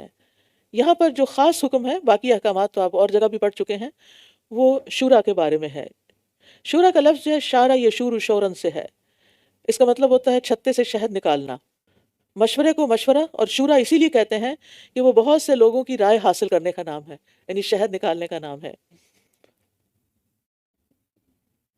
یہاں یہ بات یاد رکھیے کہ جہاں اللہ اور اس کے رسول کا حکم آ جاتا ہے وہاں کسی سے مشورے کی ضرورت نہیں ہوتی۔ وہ سبھی کو پتہ ہونا چاہیے کہ یہ اللہ کا حکم ہے اور یہ ہمیں کرنا ہے۔ لیکن باہم جیسے گھر کی زندگی میں یعنی کہ بڑے معاملات میں تو مشورہ ہوتا ہی ہے، کوئی آپ بزنس لینے جا رہے ہیں، کوئی پراپرٹی خریدنے جا رہے ہیں، کوئی شادی بیاہ کا مسئلہ ہے۔ لیکن روزمرہ کی زندگی میں بھی اگر آپ گھر کے اندر کوئی تبدیلیاں کر رہے ہیں، کوئی پینٹ کا کلر چینج کرنے لگے ہیں یا کوئی اور چیز رکھنے لگے ہیں یا اٹھا کے نکالنے لگے ہیں، تو بچوں کو بھی شریک کر لیں مشورے۔ کیا خیال ہے یہ چیز ہم فلاں کو نہ دے دیں؟ کیونکہ اکثر وہ ریزسٹ بھی کرتے ہیں کہ آپ جو کچھ آتا ہے دوسروں کو دے دیتے ہیں، ہمارے لیے نہیں چھوڑتے۔ تو اگر ان کو مشورے میں شریک ہاں دے دیں، تو پھر اس کے بعد کیا ہوگا؟ وہ خوشی سے ان کی بھی نیکی لکھی جائے گی اور گھرانے کے اندر ایک خوشی رہے گی۔ اسی طرح باقی چیزوں کے معاملے میں بھی، ادارے میں ہو، کہیں مل جل کے کسی ٹیم میں آپ کام کر رہے ہوں، تو جو بھی آپ کریں اس کا ایک دوسرے کو پتہ ہو کہ کیا ہو رہا ہے، کیا ہونے جا رہا ہے اور کیوں ہونے جا رہا ہے، اور اگر کسی کو کوئی اعتراض ہو تو وہ بھی اس کو بھی سیٹسفائی کیا جائے۔ اور وہ لوگ کہ جب ان پر کوئی زیادتی ہو تو وہ بدلہ لیتے ہیں، اور برائی کا بدلہ اسی طرح کی برائی ہے، یعنی بدلہ بس اتنا ہی لیا جائے گا جتنا کسی کے ساتھ زیادتی ہوئی۔ پھر جو کوئی معاف کر دے، یعنی اگرچہ بدلہ لیتے ہیں لیکن جو کوئی معاف کر دے اور صلح کر لے تو اس کا اجر اللہ کے ذمہ ہے، بے شک وہ ظالموں سے محبت نہیں کرتا۔ ابن کثیر کہتے ہیں کہ ان میں اس شخص سے انتقام لینے کی قوت ہوتی ہے جو ان پر ظلم اور زیادتی کرے، نہ وہ عاجز ہوتے ہیں نہ ذلیل ہوتے ہیں، بلکہ جو سرکشی کرے اس سے انتقام کی قدرت رکھتے ہیں۔ اس کے باوجود جب وہ مد مقابل پر قابو پا لیتے ہیں تو اس کو معاف کر دیتے ہیں۔ ہم دیکھتے ہیں کہ یوسف علیہ السلام نے اپنے بھائیوں کو معاف کر دیا تھا، لا تثریب علیکم اليوم یغفر اللہ لکم، اب وہ پوری طرح ان کے کنٹرول میں تھے۔ خود نبی صلی اللہ علیہ وسلم کو آپ دیکھیں، جس عورت نے آپ کو زہر ملایا ہوا کھانا پیش کیا، بکری بنی ہوئی دی، آپ نے اس کے خلاف کوئی ایکشن نہیں لیا، پروف ہو گیا تھا کہ اسی نے یہ ظلم کیا ہے۔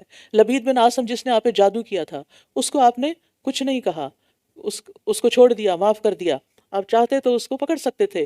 اسی طرح وہ اعرابی جس نے آپ کو قتل کرنے کا ارادہ کیا تھا، پھر تلوار ہاتھ سے چھوٹ گئی اور پھر آپ نے پکڑ لی، اب آپ اس پہ پوری طرح قابو رکھتے تھے لیکن آپ نے اس کو معاف کر دیا۔ ایک نہیں بے شمار واقعات ایسے ہیں سیرت کے اندر کہ جس میں معافی کا سبق ملتا ہے، لیکن ہم لوگ معاف نہیں کرتے، چھوٹی چھوٹی باتوں کو دل میں رکھ کے بیٹھ جاتے ہیں، دل صاف نہیں کرتے اور کہتے ہیں کہ یہ تو بڑا مشکل ہے، معاف نہیں کروں گی۔ اپنے بچوں کے لیے کہتے ہیں، اس کو تو دودھ معاف نہیں کروں گی، پتہ نہیں دودھ کے ساتھ معافی کا کیا تعلق ہے۔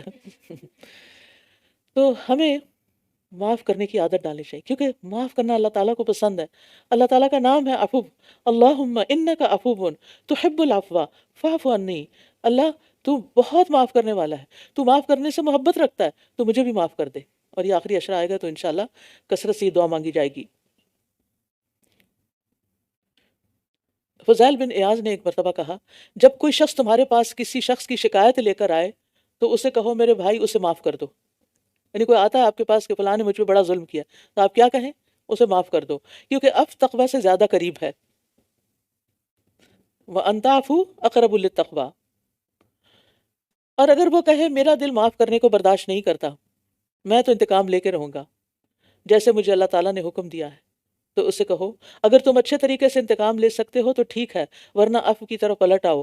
یہ بہت وسعت والا دروازہ ہے، کیونکہ جو معاف کر دے اور اصلاح کر لے اس کا اجر اللہ کے ذمہ ہے، یعنی آپ نے معاف کیا، اجر اللہ کے پاس محفوظ ہو گیا۔ یعنی کچھ نیکیاں ایسی ہوتی ہیں نا کہ جن میں ہاتھ پاؤں ہلانے پڑتے ہیں، اس میں تو صرف اپنی سوچ کو بدلنا ہوتا ہے نا، صرف یہ تو دل کا فعل ہے نا، معاف کیا یا نہیں کیا، اگر کر دیا تو صرف اس سوچ کا اجر بھی محفوظ ہو جائے گا۔ وَمَنْ عَفَا وَأَصْلَحَ فَأَجْرُهُ عَلَى اللَّهِ وَلَمَنِ انتَصَرَ بَعْدَ ظُلْمِهِ فَأُولَٰئِكَ مَا عَلَيْهِم مِّن سَبِيلٍ، اور جو کوئی اپنے اوپر ظلم ہونے کے بعد بدلہ لے لے تو یہی وہ لوگ ہیں جن پر کوئی الزام نہیں، یعنی مظلوم اپنے حق کے مطابق ظالم سے بدلہ لے سکتا ہے، اس پر کوئی ملامت نہیں ہے۔ یعنی اگر کوئی بدلہ لے رہا ہے تو آپ یہ نہیں کہہ سکتے کہ یہ تو بڑا ظلم اور زیادتی کی بات ہے، یعنی یہ اس نے اچھا نہیں کیا، یعنی بدلہ لینے والے کو اچھا نہ سمجھا جائے، یہ نہیں ہونا چاہیے۔ اس نے بدلہ لیا، بس اتنا لیا جتنا اس کا حق تھا، تو ما علیہم من سبیل، ان کا کوئی مواخذہ نہیں۔ بے شک الزام تو ان پر ہے جو لوگوں پر ظلم کرتے ہیں، یعنی بعض اوقات مظلوم اتنا زیادہ بدلہ لے لیتا ہے کہ وہ خود ظالم کی صف میں شمار ہو جاتا ہے۔ بے شک الزام تو ان لوگوں پر ہے جو لوگوں پر ظلم کرتے ہیں اور زمین میں ناحق سرکشی کرتے ہیں، یہی لوگ ہیں جن کے لیے دردناک عذاب ہے۔ اور جس نے صبر سے کام لیا اور معاف کر دیا تو یقیناً یہ بڑی ہمت کے کاموں میں سے ہے۔ اللہ تعالیٰ کو پتا ہے نا کہ یہ بڑا مشکل کام ہے، ہمت والا کام ہے، لیکن ایسا کرنے سے آپ سٹرونگ ہو جاتے ہیں، آپ کا ایمان بھی بڑھ جاتا ہے۔ اور جسے اللہ بھٹکا دے تو اس کے بعد اس کا کوئی مددگار نہیں، اور آپ ظالموں کو دیکھیں گے کہ جب وہ عذاب کو دیکھ لیں گے تو کہیں گے کیا واپس لوٹنے کی کوئی سبیل ہے؟ کیا واپس جانے کا کوئی راستہ ہے؟ اور آپ انہیں دیکھیں گے کہ وہ اس عذاب پر پیش کیے جائیں گے، ذلت کے مارے جھکے ہوئے کنکھیوں سے دیکھ رہے ہوں گے، اور جو لوگ ایمان لائے تھے کہیں گے در حقیقت خسارہ پانے والے تو وہ ہیں جنہوں نے اپنے آپ کو اور اپنے گھر والوں کو قیامت کے دن خسارے میں ڈال دیا۔ خبردار، بے شک ظالم لوگ دائمی عذاب میں ہوں گے۔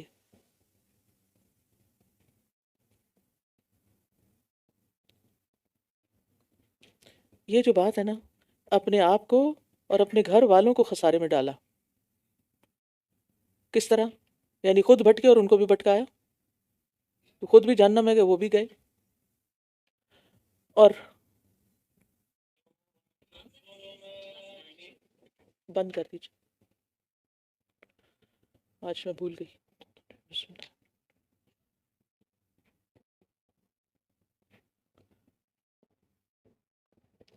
اور گھر والوں کو خسارے میں ڈالے کا ایک مطلب یہ بھی ہے کہ اگر وہ ان کے ساتھ جہنم میں گئے تو آپس کی جدائی ہوگی، کوئی کسی کو نہیں پوچھے گا. اور اگر وہ جنت میں ہوئے گھر والے اور یہ جہنم میں ہوئے تو بھی رکاوٹ ہے بیچ میں. فائدہ بس ایک صورت میں ہے، خود بھی قو انفسکم و اہلیکم نارا، اپنے آپ کو بھی آگ سے بچاؤ اور اپنے گھر والوں کو بھی. اور ان کے کوئی مددگار نہ ہوں گے جو اللہ کے سوا ان کی مدد کر سکیں، اور جسے اللہ بھٹکا دے پھر اس کے لیے کوئی راستہ نہیں ہے. استجیبوا لربکم استجیبوا لربکم من قبل ان یأتی یوم لا مرد له من اللہ، اپنے رب کی بات قبول کر لو اس سے پہلے کہ اللہ کی طرف سے وہ دن آ جائے جس کا ٹلنا ممکن نہیں ہے. اس دن تمہارے لیے نہ کوئی جائے پناہ ہوگی اور نہ ہی تمہارے لیے کوئی انکار کی گنجائش ہوگی. پھر اگر یہ روگردانی کریں تو ہم نے آپ کو ان پر نگران بنا کر نہیں بھیجا، آپ کی ذمہ تو بس پیغام کا پہنچا دینا ہے. اور جب ہم انسان کو اپنی رحمت کا مزہ چکھاتے ہیں تو وہ اس پر خوش ہو جاتا ہے، اور اگر انہیں ان کے اپنے ہاتھوں کی کمائی کے سبب کوئی مصیبت پہنچتی ہے تو بے شک انسان سخت ناشکرا ہے. یعنی اللہ کی نعمتوں پر خوشی کا اظہار کرنا ناپسندیدہ نہیں، تکبر اور غرور برا ہے. ٹھیک ہے. اور دوسری بات یہ ہے کہ انسان جو ہے تھوڑی سی چیز اچھی دیکھتا ہے تو بھول جاتا ہے، آپ پہ سے باہر ہو جاتا ہے، اپنے آپ کو سب کچھ سمجھنے لگتا ہے اور اللہ کو بھول جاتا ہے. تو اس کم ظرفی سے بھی باہر نکلنے کی ضرورت ہے. آسمانوں اور زمین کی بادشاہت اللہ ہی کے لیے ہے، وہ جو چاہتا ہے پیدا کرتا ہے، جسے چاہتا ہے لڑکیاں عطا کرتا ہے اور جسے چاہتا ہے لڑکے عطا کرتا ہے، یا وہ انہیں لڑکے اور لڑکیاں ملا جلا کر دیتا ہے اور جسے چاہتا ہے بانجھ کر دیتا ہے. بے شک وہ خوب علم والا، خوب قدرت رکھنے والا ہے. اور کسی انسان کے لیے ممکن نہیں کہ اللہ اس سے کلام کرے مگر وحی کے ذریعے یا پردے کے پیچھے سے، یا یہ کہ وہ کوئی پیامبر فرشتہ بھیجے تو اس کے اذن سے جو وہ چاہے وہی کر دے. یقیناً وہ بہت بلند خوب حکمت والا ہے. تو یہاں وحی الہی کی 3 صورتیں بتائی گئی ہیں. ایک یہ کہ دل میں کسی بات کا ڈال دینا، وحی اشارہ یا خواب میں بتا دینا، اور اس یقین کے ساتھ کہ یہ اللہ ہی کی طرف سے. دوسرے پردے کے پیچھے سے کلام کرنا جیسے موسیٰ علیہ السلام سے کیا. تیسرے فرشتے کے ذریعے اپنی وحی بھیجنا جیسے جبریل علیہ السلام اللہ کا پیغام لے کر آتے تھے اور پیغمبروں کو سناتے تھے. اور اسی طرح ہم نے آپ کی طرف اپنے حکم سے ایک روح کی وحی کی ہے. آپ نہ جانتے تھے کہ کتاب کیا ہے اور ایمان کیا ہے، لیکن ہم نے اسے ایک ایسا نور بنا دیا ہے جس کے ذریعے ہم اپنے بندوں میں سے جسے چاہتے ہیں ہدایت دیتے ہیں، اور بے شک آپ یقیناً سیدھے رستے کی طرف رہنمائی کرتے ہیں. تو یاد رکھیے یہاں روح سے مراد قرآن ہے. یعنی جس طرح آپ سے پہلے اور رسولوں پہ ہم نے وحی کی، اسی طرح ہم نے آپ پر قرآن کی وحی کی. قرآن کو روح کیوں کہا گیا؟ کیونکہ یہ دلوں کی زندگی ہے، اس میں انسانی زندگی کا راز ہے. یعنی روح میں، یعنی جس طرح روح میں انسانی زندگی کا راز ہے، اسی طرح قرآن روحانی زندگی کا ذریعہ ہے. اور کتاب سے مراد یہاں قرآن ہی ہے. تو قرآن جو ہے یہ جہالت کی موت سے انسان کو زندگی بخشتا ہے، روح ڈل جاتی ہے نا انسان میں. مالک بن دینار کہا کرتے تھے، اے اہل قرآن، قرآن نے تمہارے دل میں کیا کاشت کیا ہے؟ یعنی قرآن پڑھ کے سن کے تمہارے دل میں کیا بویا گیا ہے؟ کیونکہ قرآن دلوں کا موسم بہار ہے، جیسے بارش زمین کی بہار ہے. یعنی بارش برستی ہے تو زمین کچھ نہ کچھ اگاتی ہے. ایسے ہی جب قرآن سنا جاتا ہے تو دل کے اندر کچھ اچھے خیالات اٹھتے ہیں، نیکی کے جذبات پیدا ہوتے ہیں. تو انسان سوچے کہ وہ کیا ہے، اس اللہ کے راستے کی طرف کہ جو کچھ آسمانوں اور زمین میں ہے اسی کا ہے. خبردار اللہ ہی کی طرف سب معاملات لوٹتے ہیں. سورۃ الزخرف. حمیم والکتاب المبین إنا جعلناه قرآنا عربيا لعلكم تعقلون وإنه في الكتاب لدينا لعلي حكيم. بسم اللہ الرحمن الرحیم. حامیم والکتاب المبین. قسم ہے اس کتاب کی جو کھول کر بیان کرنے والی ہے. بے شک ہم نے اسے عربی قرآن بنایا ہے تاکہ تم سمجھ سکو، اور بے شک یہ ہمارے پاس اصل کتاب یعنی لوح محفوظ میں ہے جو نہایت بلند حکمت سے لبریز ہے۔ اس میں قرآن کی عظمت اور شرف کا بیان ہے کہ یہ عالم بالا میں بھی بہت معزز ہے، اور دنیا میں بھی جس مقصد کے لیے اتارا گیا ہے اس کو، وہ بھی بہت معزز ہے، اور جو اس کو حاصل کرتا ہے اسے بھی یہ کتاب عزت بخشتی ہے، جیسے عربوں کے ساتھ ہوا۔ تو کیا ہم تم سے اعراض کرتے ہوئے اس نصیحت کو اس بنا پر روک لیں کہ تم حد سے بڑھنے والے لوگ ہو؟ یعنی تم مان نہیں رہے، گناہوں میں بہت آگے جا چکے ہو، تو اب تم چاہتے ہو کہ ہم تمہیں نصیحت بھی نہ کی جائے؟ اور ہم نے پہلے لوگوں میں کتنے ہی نبی بھیجے، اور جو نبی ان کے پاس آتا وہ اس کا مذاق ہی اڑاتے تھے، بس ہم نے ان سے بھی زیادہ زور آور لوگوں کو ہلاک کر دیا، اور پہلے لوگوں کی مثالیں گزر چکی ہیں۔ اور اگر آپ ان سے پوچھیں کہ آسمانوں اور زمین کو کس نے پیدا کیا، تو یہ ضرور کہیں گے کہ انہیں نہایت غالب خوب علم والے نے پیدا کیا، وہ جس نے تمہارے لیے زمین کو بچھونا بنایا اور اس میں تمہارے لیے راستے بنائے تاکہ تم راہ پاؤ، یعنی ایک جگہ سے دوسری جگہ آسانی سے جا سکو، اور وہ جس نے آسمان سے ایک اندازے کے ساتھ پانی اتارا، پھر ہم نے اس سے مردہ زمین کو زندہ کر دیا، تم بھی اسی طرح نکالے جاؤ گے۔ یعنی اللہ تعالیٰ ضرورت کے مطابق بارش اتارتا ہے، اگر یہ زیادہ ہوتی تو لوگ ڈوب جاتے، ہلاک ہو جاتے، اور اگر یہ کم ہوتی تو پانی کی ضروریات پوری نہ ہوتی۔ تو یہاں کذالک تخرجون کہہ کے کیا بتایا جا رہا ہے کہ جس طرح بارش سے مردہ زمین زندہ ہو جاتی ہے، اسی طرح قیامت کے دن اللہ تعالیٰ قبروں سے انسانوں کو زندہ کر کے نکالے گا، اور وہ جس نے سب کے سب جوڑے بنائے اور تمہارے لیے کشتیاں بنائیں اور مویشی جانور پیدا کیے جن پر تم سواری کرتے ہو تاکہ تم ان کی پشتوں پر جم کر بیٹھو، پھر جب تم ان پر جم کر بیٹھ جاؤ تو اپنے رب کی نعمت یاد کرو اور کہو سبحان الذی سخر لنا ھذا وما كنا له مقرنین وانا الی ربنا لمنقلبون۔ کہو پاک ہے وہ جس نے اس کو ہمارے لیے مسخر کیا، حالانکہ ہم اسے قابو میں لانے والے نہ تھے، اور بے شک ہم اپنے رب ہی کی طرف پلٹ کر جانے والے ہیں۔ یعنی جانوروں کو ہمارے قابو میں دینے والی ذات کون ہے؟ اللہ رب العزت کی۔ اس لیے سواری پر بیٹھتے ہی ان قابو کیے ہوئے جانوروں پر سواری کرتے ہوئے اللہ ہی کو یاد کرنا چاہیے۔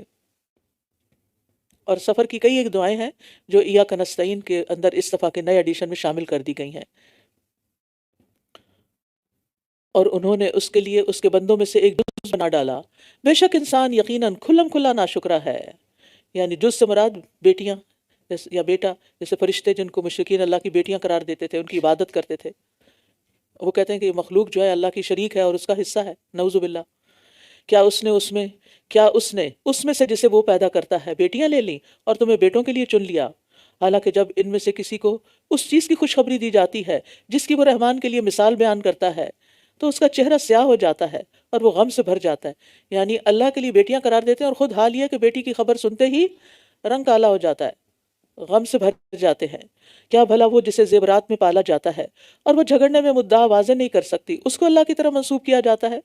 اور انہوں نے فرشتوں کو جو رحمان کے بندے ہیں عورتیں بنا لیا ہے، اور کیا وہ ان کی پیدائش کے وقت حاضر تھے؟ ان کی گواہی ضرور لکھی جائے گی اور وہ پوچھے جائیں گے، یعنی قیامت کے دن انہیں حساب دینا ہوگا۔ اور وہ کہتے ہیں کہ اگر رحمان چاہتا تو ہم ان کی عبادت نہ کرتے، انہیں اس کا کوئی علم نہیں، وہ محض اندازے لگاتے ہیں۔ کیا ہم نے اس سے پہلے انہیں کوئی اور کتاب دی ہے جسے وہ مضبوط پکڑے ہوئے ہیں؟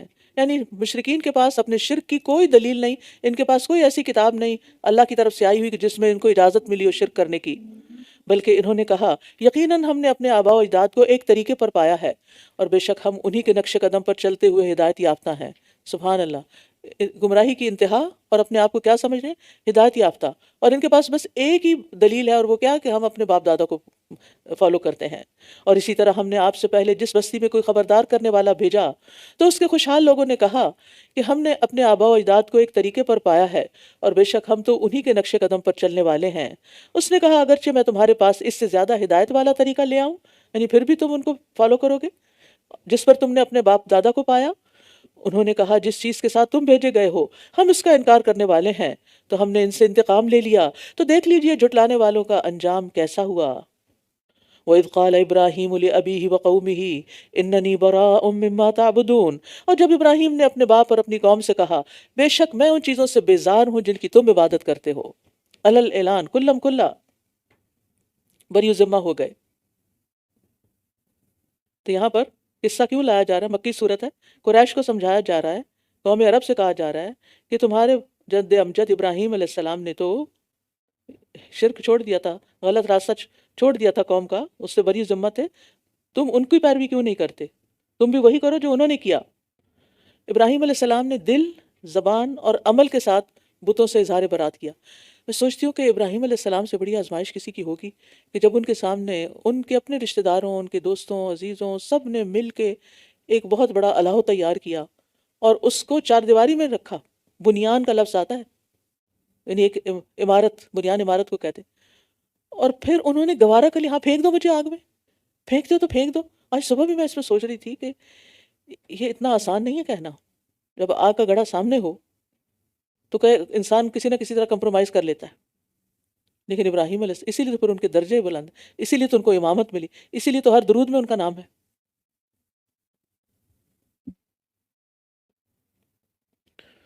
الا الذی فطرنی فانہ سیہدین، سوائے اس کے جس نے مجھے پیدا کیا تو بے شک وہی میری رہنمائی فرمائے گا. یعنی میرا پیدا کرنے والا ہی میرا معبود ہے، وہ میری جسمانی غذا کا انتظام کر رہا ہے، وہ میری ہدایت کا بھی انتظام کرے گا. اور اس نے اسی کلمے کو اپنے پچھلوں میں باقی چھوڑا تاکہ وہ پلٹ آئیں. وہ پہلے سپارے میں ہم پڑھ چکے ہیں نا، وَوَصَّى بِهَا إِبْرَاهِيمُ بَنِيهِ وَيَعْقُوبُ يَا بَنِيَّ إِنَّ اللَّهَ اصْطَفَىٰ لَكُمُ الدِّينَ فَلَا تَمُوتُنَّ إِلَّا وَأَنْتُمْ مُسْلِمُونَ.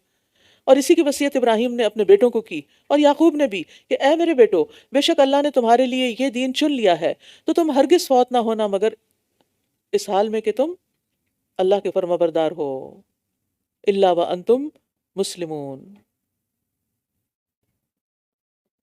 بلکہ میں نے ان کو اور ان کے آباء و اجداد کو سامان زندگی دیا، یہاں تک کہ ان کے پاس حق اور کھلم کھلا بیان کرنے والا رسول آ گیا.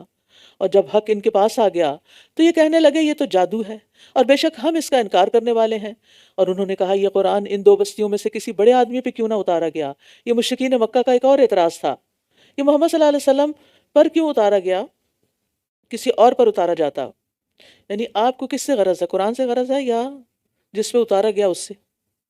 اگر آپ ہدایت چاہتے ہیں تو اسی لیے کہتے ہیں نا کہ اس کو نہ دیکھو کہ کون کہہ رہا ہے، یہ دیکھو کیا کہہ رہا ہے. جو وہ پیش کر رہے ہیں اس میں تمہارا فائدہ ہے، اس کو دیکھو. کیونکہ ان کے خیال میں نبوت کا حقدار وہ ہو سکتا تھا جس کے پاس مال کی کثرت ہو اور جو قوم کا سردار ہو. تو آپ چونکہ مال و جاہ میں اس پائے کے نہیں ہیں، اس لیے نبوت آپ کا حق نہیں. اور یہ سخت جہالت اور نادانی کی بات ہے. اور انسان کی یہ نفسیات بدلی نہیں. ہم لوگوں کو کس چیز پہ پرکھتے ہیں، ان کو کس چیز کا کریڈٹ دیتے ہیں؟ ان کے مالدار ہونے کا. کہ مالدار ہو تو قابل احترام ہے، مال نہیں تو کوئی ویلیو ہی نہیں، ورتھ ہی نہیں، چاہے کتنا بھی علم ہو یا کتنا بھی اس کا کوئی کنٹریبیوشن ہو. اہم یقسمون رحمت ربک، کیا یہ آپ کے رب کی رحمت کو تقسیم کرتے ہیں؟ ہم نے خود دنیا کی زندگی میں ان کی معیشت ان کے درمیان تقسیم کی ہے اور ہم نے ان میں سے ایک کو دوسرے پر درجات میں بلندی عطا کی تاکہ وہ ایک دوسرے سے کام لیتے رہیں. اور آپ کے رب کی رحمت اس سے بہتر ہے جو یہ جمع کر رہے ہیں. رحمت سے مراد نبوت اور رسالت، جس میں ہر رحمت یعنی لفظ تو عام ہے لیکن یہاں خاص معنی میں استعمال ہوا ہے. تو یہاں یہ بات سمجھ لی جائے کہ نبوت اور رسالت کی تقسیم کا اختیار صرف اللہ کے پاس ہے. اور اگر یہ بات نہ ہوتی کہ تمام لوگ ایک ہی گروہ ہو جائیں گے تو ضرور ہم ان لوگوں کے لیے جو رحمان کا انکار کرتے ہیں ان کے گھروں کی چھتیں اور سیڑھیاں چاندی کی بنا دیتے جن پر وہ چڑھتے. لیکن اللہ نے ایسا کیوں نہیں کیا؟ کیونکہ اللہ کے نزدیک دنیا حقیر اور بے قدر و قیمت ہے، مچھر کے پر برابر بھی نہیں. اور آخرت میں اللہ نے یہ نعمتیں ایمان والوں کے لیے رکھی ہیں.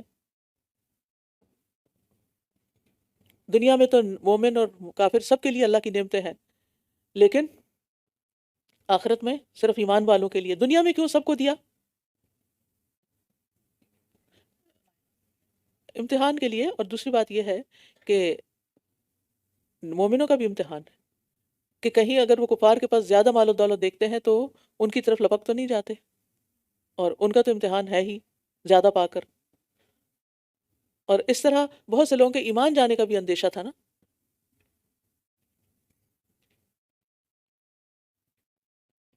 ورنہ اللہ سبحانہ تعالیٰ مومنوں کو سب کچھ آخرت میں ہی دیتا. اور ان کے گھروں کے دروازے اور تخت بھی جن پر وہ تکیے لگا کر بیٹھتے ہیں اور سونے کے بنا دیتے ہیں، اور یہ سب محض دنیا کی زندگی کا سامان ہے، اور آخرت آپ کے رب کے نزدیک متقی لوگوں کے لیے ہے. یعنی شرک اور دیگر گناہوں سے بچنے والوں کے لیے کیا خوشخبری ہے؟ آخرت کی نعمتوں کی. وَمَن يَعْشُ عَن ذِكْرِ الرَّحْمَنِ نُقَيِّضْ لَهُ شَيْطَانًا فَهُوَ لَهُ قَرِينٌ. اور جو رحمان کے ذکر سے تغافل برتتا ہے، اندھا بنا رہتا ہے، ہم اس پر ایک شیطان مقرر کر دیتے ہیں، پھر وہ اس کا ساتھی بن جاتا ہے. بڑی اہم آیت ہے. جو رحمان کے ذکر سے مراد کتاب بھی ہے، قرآن بھی ہے، اور ذکر سے مراد اللہ کی یاد بھی ہے. جو رحمان کے ذکر سے اندھا بنا رہتا ہے، نہیں پڑھتا، نہیں سنتا، نہیں سمجھتا، نہیں دیکھتا، نہیں سیکھتا، پھر کیا ہوتا ہے؟ یعنی قرآن سے غفلت کا نتیجہ ہم اس پر ایک شیطان مقرر کر دیتے ہیں، یعنی خاص قسم کا شیطان جو اس کا ساتھی بن جاتا ہے، پھر وہ اس کو بھٹکانے میں کوئی کسر نہیں چھوڑتا. اور جو قرآن کے ساتھ ہمہ وقت رہتا ہے، فرشتے اس کا ساتھ دیتے ہیں. اور شیطان کس سے دور جاتا ہے؟ جو خواہش نفس پر قابو رکھے اور اللہ کا ذکر کرے. اور بے شک وہ انہیں راہ راست سے روکتے ہیں اور یہ سمجھ رہے ہوتے ہیں کہ یقیناً یہ ہدایت یافتہ ہیں. یعنی شیطان انسان کے لیے گناہوں کو خوبصورت کر کے پیش کرتا ہے اور ان لوگوں کو سیدھے رستے سے ہٹاتا ہے، اور لوگ اس رستے کو، سیدھے رستے کو چھوڑ کے بھٹک کر سمجھتے ہیں وہ سیدھے ہی جا رہے ہیں. یعنی گمراہ ہونے کے باوجود خود کو سیدھے رستے پر سمجھتے ہیں. آج بھی آپ دیکھیں، اگر آپ اپنے بچوں سے، کیونکہ دوسرے اجنبی لوگوں سے تو انسان یہ بات نہیں کہہ سکتا، اگر آپ اپنے بچوں سے یہ بات کہیں کہ آپ کو ٹھیک ہونے کی ضرورت ہے، آپ کو اپنی سوچ صحیح کرنے کی ضرورت ہے، آپ کو اپنا کام ٹھیک کرنے کی ضرورت ہے، نمازیں ٹھیک کرنے کی ضرورت ہے، جواب کیا ملے گا؟ کیا ملے گا؟ نہیں، ہم ٹھیک کر رہے ہیں. ٹھیک ہی تو کر رہے ہیں. یس، اس میں کیا ہے؟ سبھی ایسے کرتے ہیں. یہ دلیل پکڑی ہوئی. تو آپ دیکھیے کہ یہ چیز جو ہے یہ انتہائی خطرناک ہے کہ کوئی شخص گمراہ ہو، غلط کام کر رہا ہو، صحیح طریقے پر نہ کر رہا ہو، اور پھر وہ کہنے میں ٹھیک کر رہا ہوں. حتی اذا جاءنا، یہاں تک کہ جب وہ ہمارے پاس آئے گا تو کہے گا اے کاش میرے اور تمہارے درمیان مشرق اور مغرب کی دوری ہوتی، بس تو کتنا برا ساتھی ہے. اور جب تم ظلم کر چکے تو آج کے دن یہ بات تمہیں ہرگز نفع نہ دے گی، بے شک تم سب عذاب میں مشترک ہو. کیا بھلا آپ بہروں کو سنوا سکتے ہیں، یا آپ اندھوں کو راہ دکھا سکتے ہیں، اور ان کو جو کھلی گمراہی میں مبتلا ہوں؟ یعنی نبی صلی اللہ علیہ وسلم کو تسلی دی جا رہی ہے کہ آپ بس پیغام پہنچاتے جائیں، ہدایت کا معاملہ اللہ پہ چھوڑ دیں، وہ جسے چاہے ہدایت دے.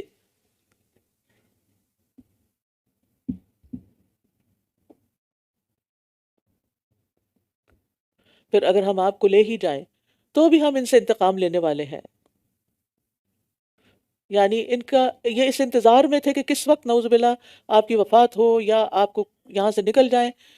تو کہا کہ جب یہ پیغمبر نکلتا ہے نا اپنی بستی سے تو پھر بستی والوں کی شامت آ جاتی ہے، پھر یہ لوگ سزا سے نہیں بچ سکتے. اور یہ بھی عام انسان کی ایک عام نفسیات ہے نا کہ جس چیز سے اس کو کوئی تکلیف پہنچتی ہے وہ پھر کیا چاہتا ہے کہ میری زندگی سے آؤٹ ہو جائے.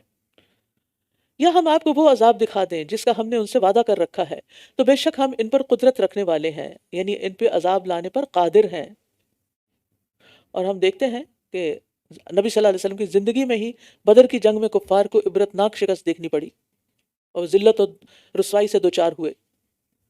فَاسْتَمْسِكْ بِالَّذِي أُوحِيَ إِلَيْكَ، بس جو وحی آپ کی طرف کی جاتی ہے آپ اسے مضبوطی سے تھام لیجئے، بے شک آپ سیدھے رستے پر ہیں. کانفیڈنس دیا جا رہا ہے، یعنی آپ لوگوں کی مخالفت سے دل برداشتہ نہ ہو. کیونکہ ہوتا ہی ہے نا جب آپ کوئی کام کرنے جا رہے ہوں اور خلوص نیت سے کر رہے ہوں اور پوری محنت سے کر رہے ہوں اور لوگ اس کے اندر کوئی نہ کوئی نقص نکال دیں، کوئی نہ کوئی بات کر دیں، تو پھر انسان کا دل لازماً خراب ہوتا ہے کہ میں نے اتنی محنت کی، اتنا کچھ کر رہا ہوں اور پھر مجھے اکنالج ہی نہیں کیا جا رہا.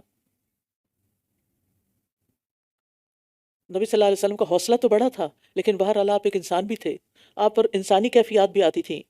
اور بے شک یہ آپ کے لیے اور آپ کی قوم کے لیے ایک نصیحت ہے، اور ان قریب تم سب پوچھے جاؤ گے. وَإِنَّهُ لَذِكْرٌ لَكَ وَلِقَوْمِكَ، ذکر کا معنی یاد دہانی، نصیحت بھی ہے، عزت و شرف بھی ہے، شہرت و ناموری بھی، اور یہاں یہ سارے معنی مراد ہیں. کیونکہ قرآن آپ کے لیے اور آپ کی قوم کے لیے نصیحت کا ذریعہ بھی تھا اور عزت و شرف کا باعث بھی. لیکن یاد رکھیے قرآن سے عزت اسی کو ملتی ہے جو قرآن پڑھ کر اس پر عمل کرے. کسی خاص گروپ میں سے یا کسی خاص علاقے یا کسی خاص رنگ اور نسل سے ہونے سے بات نہیں بنے گی. رسول اللہ صلی اللہ علیہ وسلم نے فرمایا قرآن تیرے حق میں حجت ہے یا تیرے خلاف حجت ہے، یا تو اس کو پڑھ کے تجھے فائدہ ہوگا یا نہیں ہوگا. اور ہمارے ان رسولوں سے پوچھ لیجئے جنہیں ہم نے آپ سے پہلے بھیجا تھا، کیا ہم نے رحمان کے علاوہ بھی کچھ معبود مقرر کر رکھے تھے جن کی عبادت کی جاتی؟ یعنی تمام انبیاء تو اللہ وحدہ لا شریک کی عبادت کے داعی تھے. اور بلا شبہ ہم نے موسیٰ کو اپنی نشانیوں کے ساتھ فرعون اور اس کے سرداروں کی طرف بھیجا تو اس نے کہا بے شک میں تمام جہانوں کے رب کا رسول ہوں. تو جب وہ ان کے پاس ہماری نشانیاں لے کر آیا تو یکا وہ ان پر ہنسنے لگے، مذاق اڑانے لگے. اور جو نشانی بھی ہم انہیں دکھاتے تھے وہ پہلی سے زیادہ بڑی ہوتی تھی، اور ہم نے انہیں عذاب میں پکڑ لیا تاکہ وہ لوٹ آئیں. لیکن فرعون اور اس کے جادوگر جو تھے شکست کے باوجود کفر پر اڑے رہے. جادوگر تو مسلمان ہو گئے تھے لیکن دوسرے لوگ نہیں ہوئے اتنا بڑا کرشمہ دیکھ کے بھی. اور وہ کہنے لگے اے جادوگر ہمارے لیے اپنے رب سے اس عہد کی بنا پر دعا کر جو اس نے تجھ سے کر رکھا ہے، بے شک ہم ضرور ہدایت پا لیں گے. یعنی فرعون اور اس کے سردار جس کو جادوگر کہتے تھے دعا بھی اسی سے کرواتے. ادعو لنا، دیکھیں پکار کیسے رہے، یا ایھا الساحر، اے فلاں جو جادوگر ہے، نام بھی نہیں لے رہے جیسے ہم اپنی عام زبان میں کہتے ہیں او جادوگرا. اپنے رب کہ تم اپنے رب سے اس عہد کی بنا پر دعا کرو جو اس نے تجھ سے کر رکھا ہے. اور اب دیکھیے دلچسپ بات یہ ہے کہ قریش بھی نبی صلی اللہ علیہ وسلم کو جادوگر کہتے، آپ کا مذاق اڑاتے، لیکن مشکل وقت میں دعا کے لیے آپ کے پاس ہی آتے، آپ دعا کر دیجئے. فَلَمَّا كَشَفْنَا عَنْهُمُ الْعَذَابَ إِذَا هُمْ يَنْكُثُونَ، پھر جب ہم نے ان سے عذاب کو ہٹا لیا تو اسی وقت انہوں نے عہد توڑ دیا. یعنی جب ان کی مشکل آسان ہوتی تو وہ اپنا عہد بھول جاتے. اور فرعون نے اپنی قوم کو پکار کر کہا اے میری قوم، کیا مصر کی بادشاہت میری نہیں اور یہ نہریں جو میرے نیچے بہہ رہی ہیں، کیا پھر تم دیکھتے نہیں؟ بلکہ میں اس سے کہیں بہتر ہوں جو حقیر ہے اور بات کو واضح بھی نہیں کر سکتا. فرعون جو ہے موسیٰ علیہ السلام کے پاس مال و دولت نہ ہونے کی وجہ سے ان کو حقیر سمجھتا تھا. لیکن ایک عجیب بات ہے کہ ایک طرف حقیر سمجھتا تھا اور دوسری طرف خوف زدہ بھی رہتا تھا.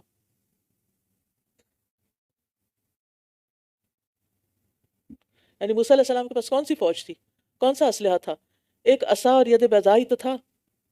دل سے تو نہیں مانا تھا انہوں نے لیکن اس سے خوف زدہ تھے. فَلَوْلَا أُلْقِيَ عَلَيْهِ أَسْوِرَةٌ مِّن ذَهَبٍ، تو اس پر سونے کے کنگن کیوں نہیں اتارے گئے یا اس کے ہمراہ فرشتے اکٹھے ہو کر کیوں نہیں آ گئے؟ یوں اس نے اپنی قوم کو بے وقوف بنایا، انہوں نے اس کی اطاعت کر لی، یقیناً وہ فاسق لوگ تھے. پھر جب انہوں نے ہمیں غصہ دلایا تو ہم نے ان سے انتقام لے لیا، پس ہم نے ان سب کو غرق کر دیا. پھر ہم نے انہیں بعد والوں کے لیے پیش رو اور ایک مثال بنا دیا. اور جب مریم کے بیٹے کو بطور مثال پیش کیا گیا تو یکا یک آپ کی قوم اس پر چیخنے چلانے لگی. اللہ تعالیٰ نے مریم علیہ السلام کے بیٹے عیسیٰ علیہ السلام کا ذکر بھی یہاں عزت سے لیا، ابن مریم کہا ہے. تو مشرکین جو تھے وہ مسلمانوں پر اعتراض کرتے تھے کہ وہ حضرت عیسیٰ کا نام اتنے احترام سے کیوں لیتے ہیں. تو اس کی وجہ کیا ہے؟ جو شخص بھی توحید کی طرف بلائے گا وہ اول سے آخر تک قیامت کے دن تک سب ایک ہیں، ایک دوسرے کے ہمدرد اور مددگار.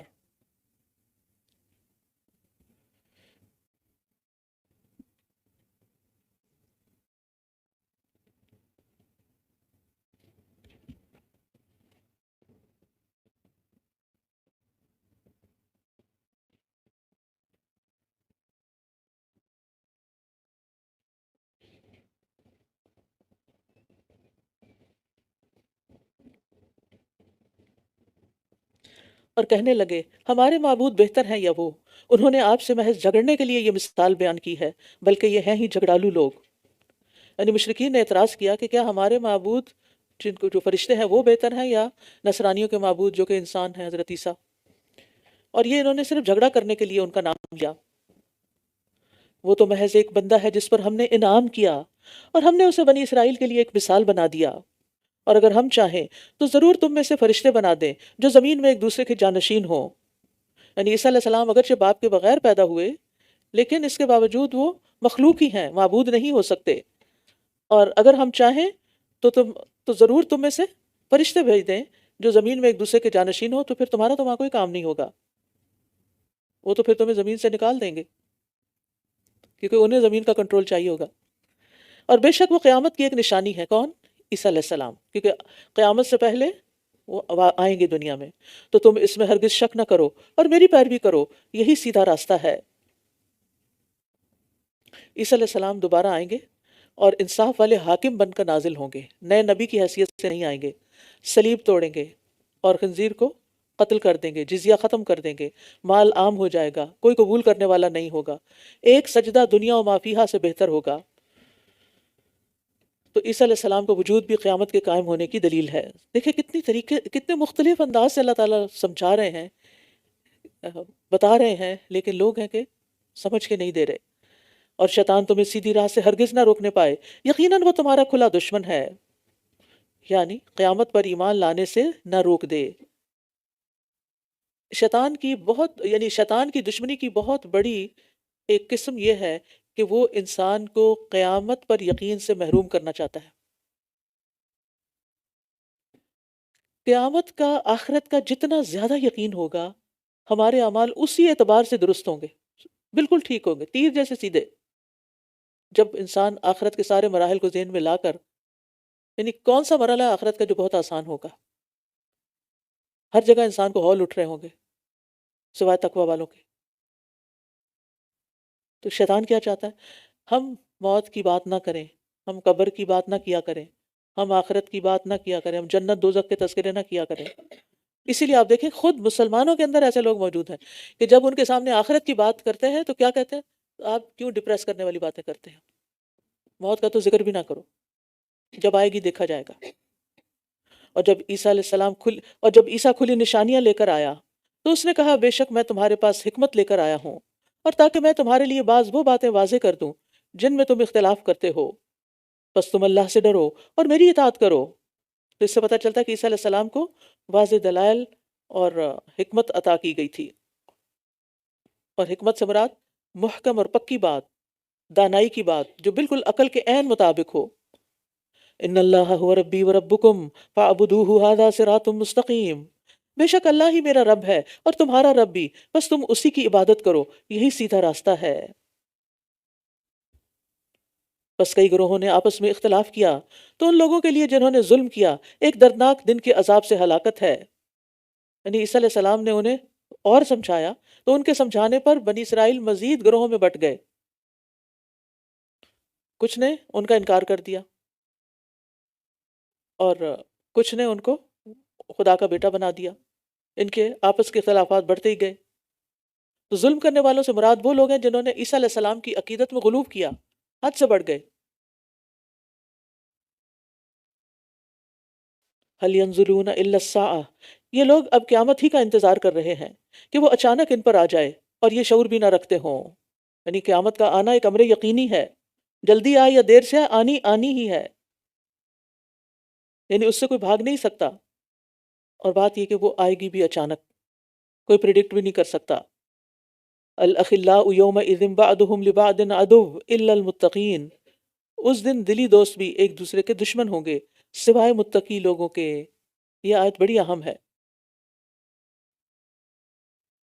یعنی قیامت کے دن متقین کے سوا باقی سب دوست ایک دوسرے کے دشمن بن جائیں گے.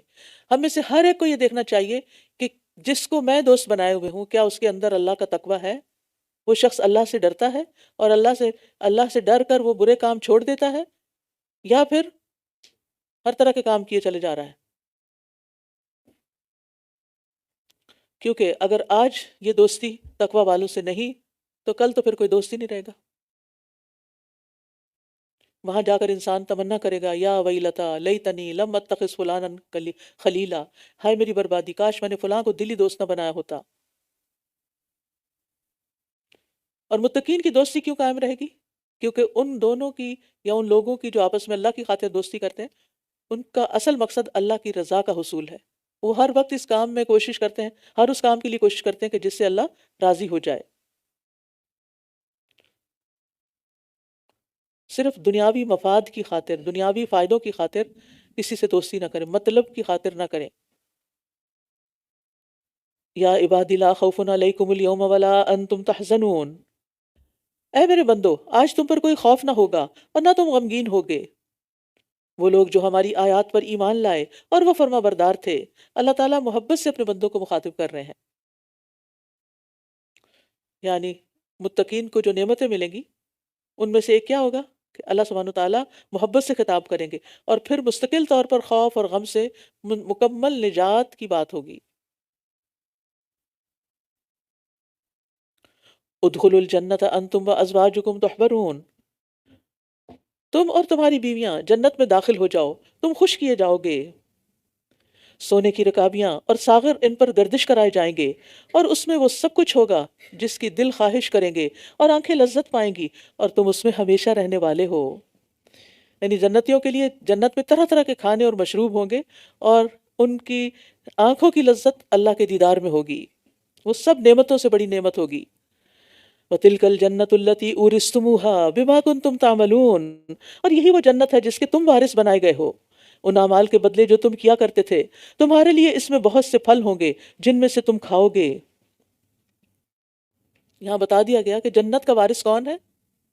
جس کے پاس اچھے اعمال کا ذخیرہ ہوگا.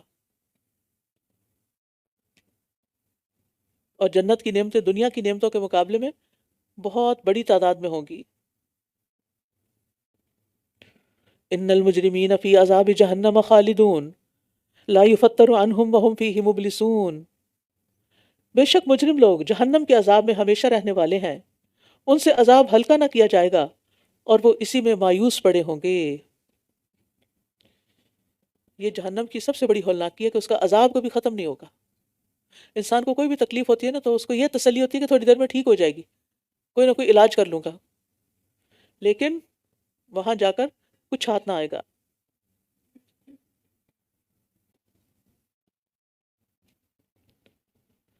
یاد رکھیے کہ مسلم کے مقابلے میں مجرم جو ہے، ایک تو نا گناہگار مسلمان، اور ایک ہے جو یہاں مجرم سے مراد وہ ہے کہ جو اللہ کو ہی نہیں مانتا یا اس کے ساتھ شریک ٹھہراتا ہے. تو مسلمین کے مقابلے میں مجرم ہمیشہ عذاب میں ہوں گے، اور جہنمیوں کے عذاب میں کسی قسم کا کوئی وقفہ نہیں ہوگا. اور ہم نے ان پر ظلم نہیں کیا بلکہ یہ خود ہی ظالم تھے، اور ہم نے ان پر ظلم نہیں کیا بلکہ یہ خود ہی ظالم تھے. یعنی اللہ تعالیٰ کسی پر بھی ظلم نہیں کرتا. وَنَادَوْا يَا مَالِكُ لِيَقْضِيَ عَلَيْنَا رَبُّكَ قَالَ إِنَّكُمْ مَاكِثُونَ، اور وہ پکاریں گے اے مالک تیرا رب ہمارا کام تمام کر دے. وہ کہے گا بے شک تم یہیں رہنے والے ہو. مالک دراصل جہنم کے دربان فرشتے کا نام ہے. تو جہنمیوں کو اور تو کوئی ملے گا نہیں، مالک ہی نظر آئے گا. لیکن جب وہ پکاریں گے تو 40 سال تک جواب ہی نہیں دیں گے، اور جب جواب دیں گے تو کیا کہیں گے؟ انکم ماکثون، تمہیں ادھر ہی رہنا ہے، کہیں نہیں جانا، کوئی اور جگہ نہیں تمہارے لیے.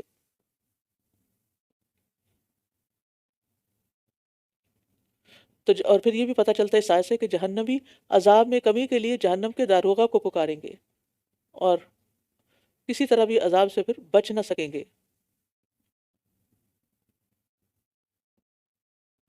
لقد جئناکم بالحق ولکن اکثرکم للحق کارہون، یقیناً ہم تمہارے پاس حق لے کر آئے ہیں لیکن تمہارے اکثر لوگ حق کو ناپسند کرنے والے ہیں. کیا انہوں نے کسی کام کی پختہ تدبیر کر لی ہے؟ تو یقیناً ہم بھی پختہ تدبیر کرنے والے ہیں. ام یحسبون انا لا نسمع سرهم ونجواهم، کیا وہ سمجھتے ہیں، کیا یہ سمجھتے ہیں کہ ہم ان کے راز اور ان کی سرگوشتیاں نہیں سنتے؟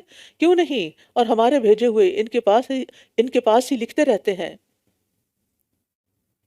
جی کرامن کاتبین، بالکل، یعنی ثبوت کے طور پر لکھ لیتے ہیں کہ کل کو کوئی انکار نہ کرے. قل ان کان للرحمن ولد فانا اول العابدین، کہہ دیجیے اگر رحمان کی کوئی اولاد ہوتی تو میں سب سے پہلا عبادت کرنے والا ہوتا.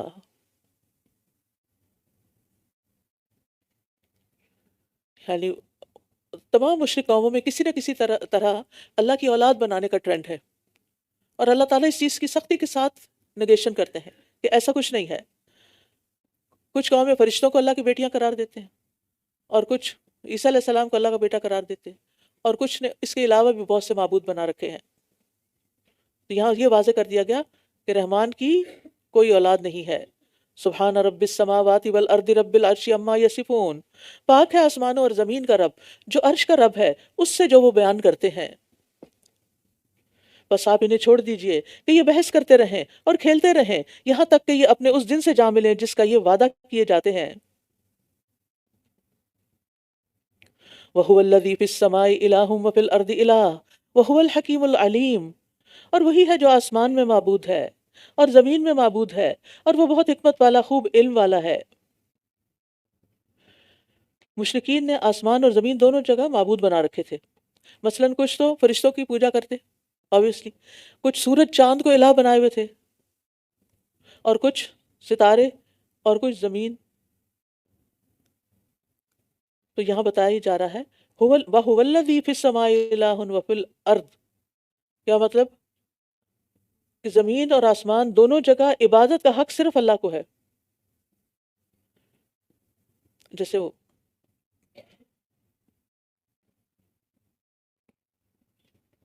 اللہ تعالیٰ نے ہر چیز اسی لیے پیدا کی تاکہ وہ اس کی تسبیح کرے، اور انسان کو پیدا کیا تاکہ وہ اللہ کی عبادت کر کے اجر کمائے۔ وَتَبَارَكَ الَّذِي لَهُ مُلْكُ السَّمَاوَاتِ وَالْأَرْضِ وَمَا بَيْنَهُمَا وَعِندَهُ عِلْمُ السَّاعَةِ وَإِلَيْهِ تُرْجَعُونَ، اور بہت بابرکت ہے وہ جس کے لیے آسمانوں اور زمین کی بادشاہت ہے، اور اس کی بھی جو ان دونوں کے درمیان ہے، اور اسی کے پاس قیامت کا علم ہے، اور اسی کی طرف تم لوٹائے جاؤ گے۔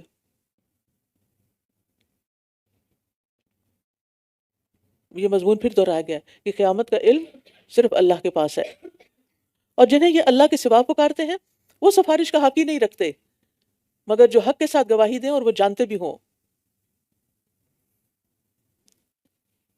اس میں آپ دیکھیے کہ اللہ کے اذن کے بغیر نہ فرشتے سفارش کریں گے، نہ عیسیٰ علیہ السلام، اور نہ دیگر مقرب بندے، اور بت اور جھوٹے معبود کہاں سے سفارش کریں گے؟ جب نیک لوگوں کو بھی اجازت لینی ہوگی تو یہ جو بے جان مخلوق ہے اس کا کیا بنے گا؟ وَلَئِن سَأَلْتَهُم مَّنْ خَلَقَهُمْ لَيَقُولُنَّ اللَّهُ فَأَنَّىٰ يُؤْفَكُونَ، اور اگر آپ ان سے پوچھیں کہ انہیں کس چیز نے پیدا کیا تو یقیناً یہ ضرور کہیں گے کہ اللہ نے۔ کہہ دیجئے کہاں سے وہ پھیرے جاتے ہیں؟ یہاں کہہ دیجئے نہیں ہے، وہ غلط، پیچھے ہے نا تو وہ زبان پہ چڑھا ہوا ہے۔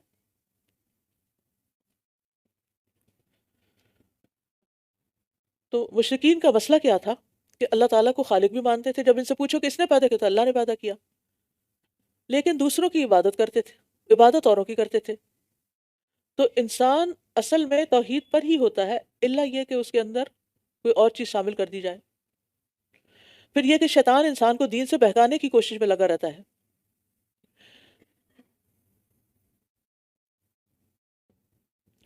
وَقِيلِهِ يَا رَبِّ إِنَّ هَؤُلَاءِ قَوْمٌ لَا يُؤْمِنُونَ، اور قسم ہے رسول کی کہ اے میرے رب، بے شک یہ وہ لوگ ہیں جو ایمان نہیں لاتے۔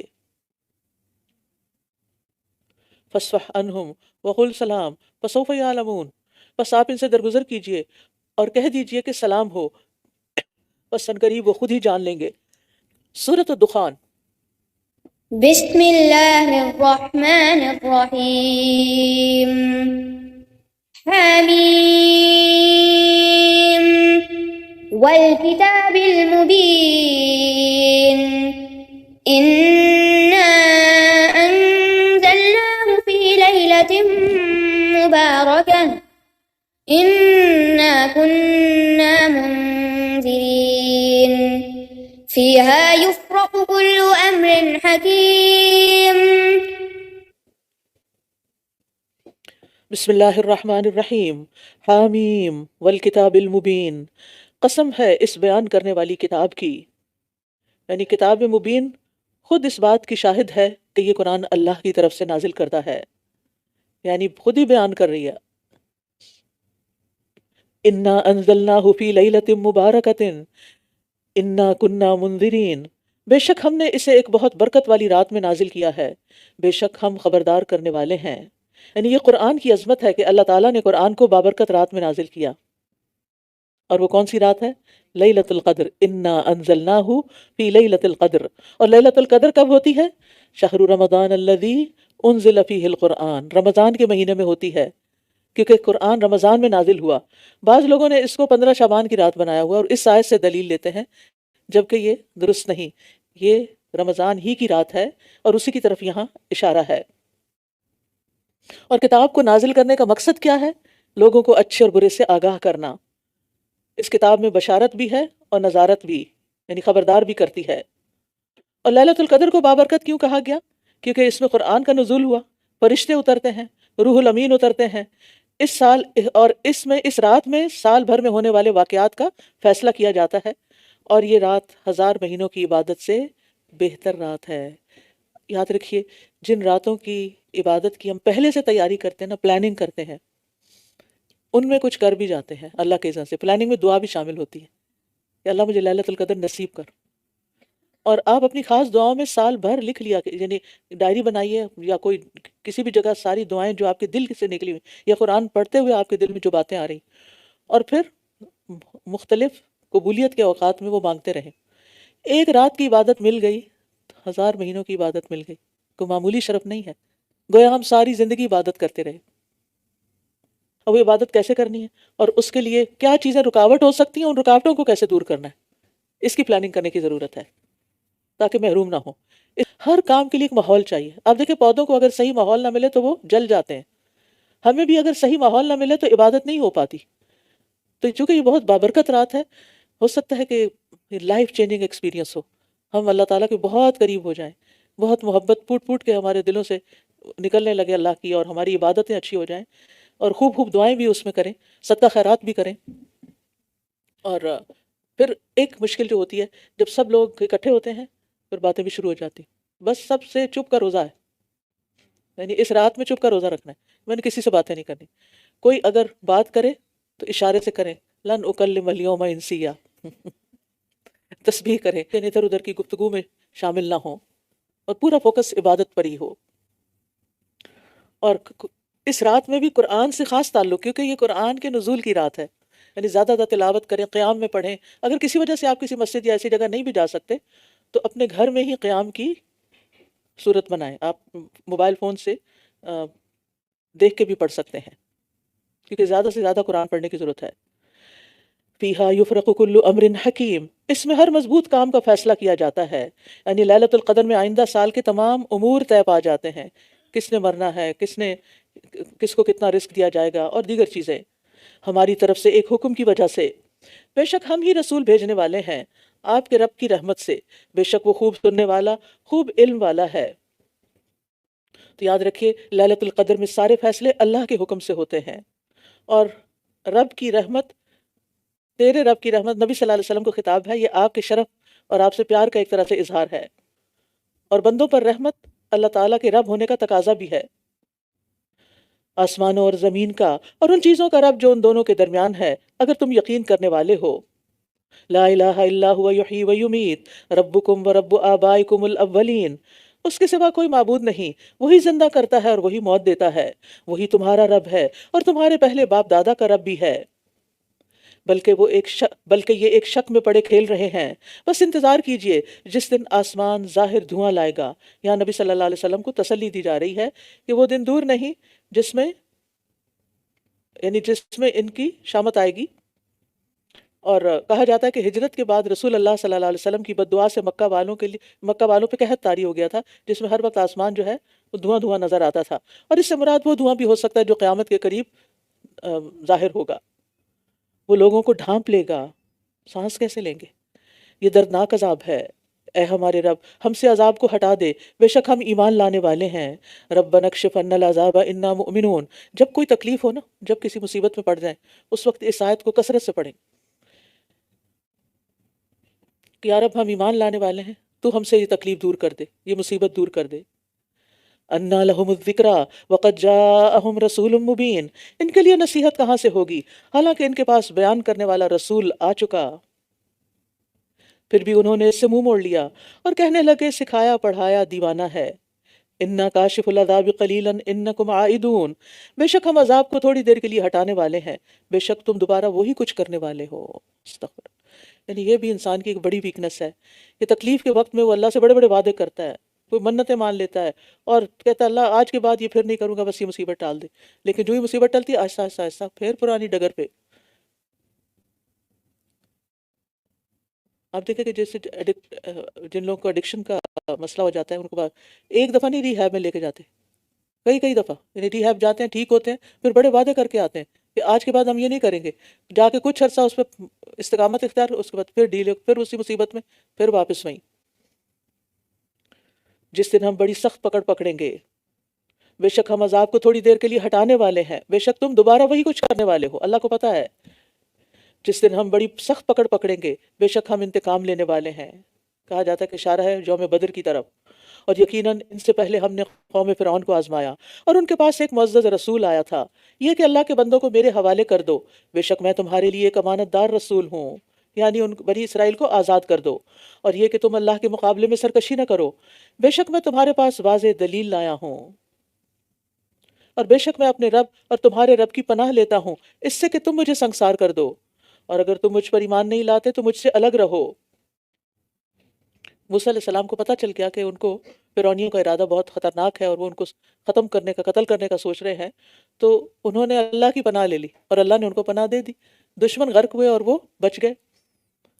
اور یہ آیت بھی جو ہے وَإِنِّي عُذْتُ بِرَبِّي وَرَبِّكُمْ، یعنی ایک اور جگہ پر بھی آتی ہے کہ اللہ تعالیٰ کی پناہ لینی چاہیے ایسے مواقع پر۔ فَدَعَا رَبَّهُ أَنَّ هَؤُلَاءِ قَوْمٌ مُجْرِمُونَ، پھر اس نے اپنے رب کو پکارا کہ بے شک یہ مجرم قوم ہے، مجرم لوگ ہیں۔ تو ارشاد کیا ہوا، بس میرے بندوں کو راتوں رات لے چلو، بے شک تم پیچھا کیا جاؤ گے، اور سمندر کو ساکن چھوڑ دو، بے شک یہ ایسا لشکر ہے جو غرق کیا جانے والا ہے۔ یعنی عصا مار کے وہ رستہ بنا تھا نا، تو کہا بس نکل جاؤ، اور ابھی رستہ بنا رہے تاکہ فرعونی سارے آ چڑھیں اس پر اور پھر ڈوبیں۔ کم ترکوا من جنات و عیون، کتنے ہی باغات اور چشمے وہ اپنے پیچھے چھوڑ گئے، اور کھیتیاں اور عمدہ مقامات اور نعمت و آسائش کے سامان جن میں وہ عیش کر رہے تھے۔ اسی طرح ہوا اور ہم نے ایک دوسری قوم کو ان کا وارث بنا دیا، پھر نہ تو ان پر آسمان و زمین روئے اور نہ ہی وہ مہلت دیے گئے۔ یعنی ظالم حکمرانوں کی ہلاکت پر ہر کوئی سکون کا سانس لیتا ہے، کوئی نہیں روتا ان پر۔ زمین و آسمان تو نیک انسانوں کے مرنے پہ روتے ہیں۔ اور بے شک ہم نے بنی اسرائیل کو ذلت کے عذاب سے نجات دی فرعون سے، بے شک وہ حد سے گزر جانے والوں میں سے بڑا سرکش تھا، اور بے شک ہم نے انہیں علم کی بنا پر تمام جہان والوں پر منتخب کر لیا، یعنی بنی اسرائیل کو، اور ہم نے انہیں ایسی نشانیاں دیں جن میں کھلی آزمائش تھی۔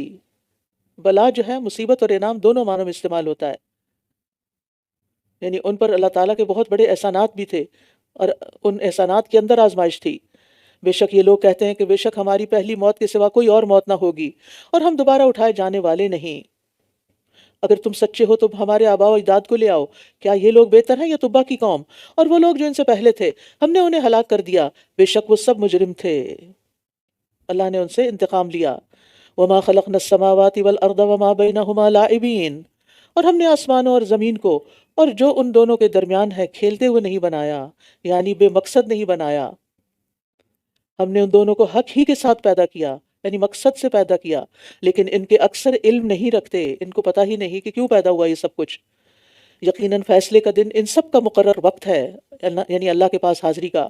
اس دن کوئی دوست کسی دوست کے کچھ کام نہ آئے گا اور نہ ہی وہ مدد کیے جائیں گے۔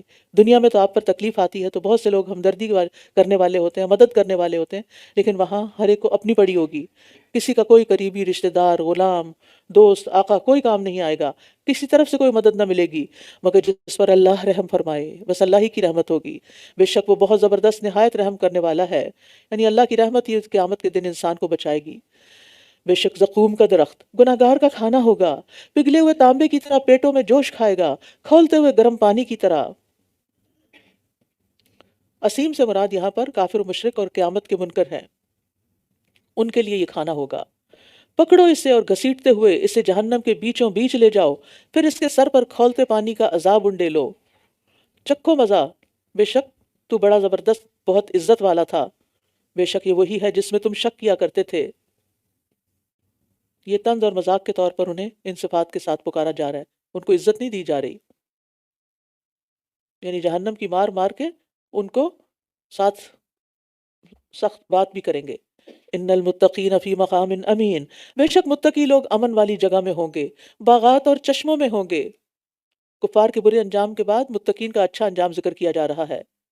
مقام امین، امن والی جگہ جہاں نہ موت کا کھٹکا ہے، نہ نکالے جانے کی فکر، نہ کوئی غم، نہ پریشانی، اور نہ محنت، نہ مشقت. وہ باریک اور دبیز ریشم کے لباس پہنیں گے، آمنے سامنے بیٹھے ہوں گے. یہ اسی طرح ہوگا، اور ہم انہیں بڑی آنکھوں والی گوری عورتوں سے بیاہ دیں گے. اس میں وہ ہر قسم کے پھل بے خوف ہو کر طلب کریں گے. بے خوف کس طرح؟ کیونکہ دنیا میں کوئی پھل کھاتے ہوئے آپ کو فکر بھی ہوتی ہے کہ کہیں اس سے سٹمک اپسیٹ نہ ہو جائے، یا کہیں کھانسی نہ لگ جائے، کھٹا نہ ہو، کچا نہ ہو. کئی طرح کے اندیشے ہوتے ہیں، وہاں کوئی اندیشہ نہیں ہوگا. وہ اس میں موت کا مزہ نہ چکھیں گے سوائے پہلی موت کے، اور وہ انہیں جہنم کے عذاب سے بچا لے گا آپ کے رب کے خاص فضل کی وجہ سے. یہی بہت بڑی کامیابی ہے. بس بے شک ہم نے اس کو آپ کی زبان میں آسان کر دیا ہے تاکہ وہ نصیحت حاصل کریں. بس آپ انتظار کیجئے، بے شک یہ بھی انتظار کر رہے ہیں. یعنی قرآن پڑھنے میں آسان ہے. جو لوگ عربی بالکل بھی نہیں جانتے، لینگویج سے واقف ہی نہیں، الف بے نہیں جانتے، وہ کس طرح روانی سے قرآن پڑھنے لگتے ہیں. نہ صرف روانی سے بلکہ حفظ تک کر لیتے ہیں.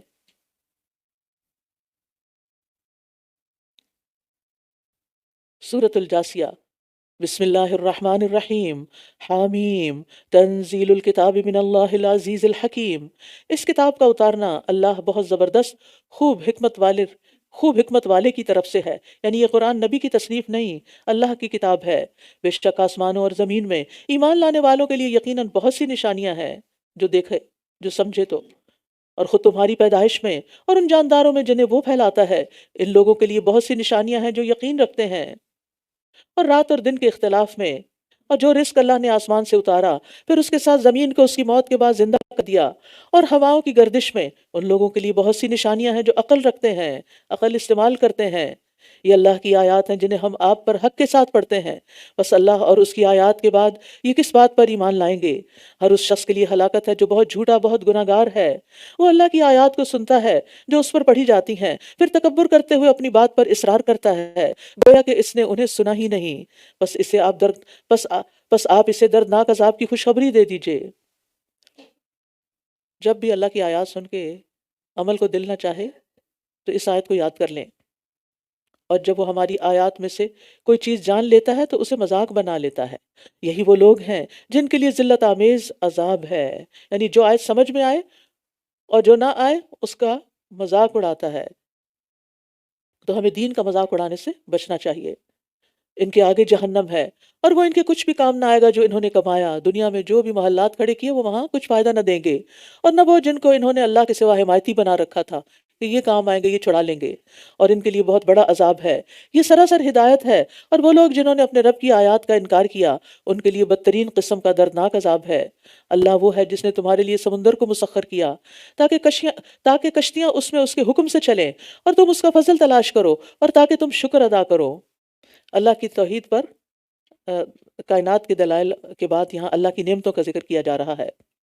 اور جو کچھ آسمانوں اور زمین میں ہے اس نے سب کچھ اپنی طرف سے تمہارے لیے مسخر کر دیا. یہ سب کچھ انسان کے لیے بنایا گیا ہے. بے شک اس میں ان لوگوں کے لیے یقیناً بہت سی نشانیاں ہیں جو غور و فکر کرتے ہیں کہ کس طرح ہر چیز انسان کی خدمت میں لگی ہوئی ہے. قُلْ لِلَّذِينَ آمَنُوا، آپ ان لوگوں سے جو ایمان لائے کہہ دیجئے کہ وہ ان لوگوں کو معاف کر دیا کریں جو اللہ کے دنوں کی امید نہیں رکھتے، تاکہ وہ ایک قوم کو ان اعمال کا بدلہ دے جو وہ کماتے رہے تھے. ایام اللہ سے مراد وہ تاریخی دن جس میں اللہ اپنے دشمنوں کو سزا دیتا ہے. موسیٰ علیہ السلام نے اپنی قوم کو ان دنوں کے ساتھ نصیحت کی تھی، تو کچھ لوگ اس کو مانتے ہی نہیں کہ یہ اللہ کا عذاب تھا. وہ قدرتی حادثات سمجھتے ہیں اور بات کو کچھ سے کچھ بنا دیتے ہیں. تو ایسے لوگوں کو اگنور کر دیں، معاف کر دیں.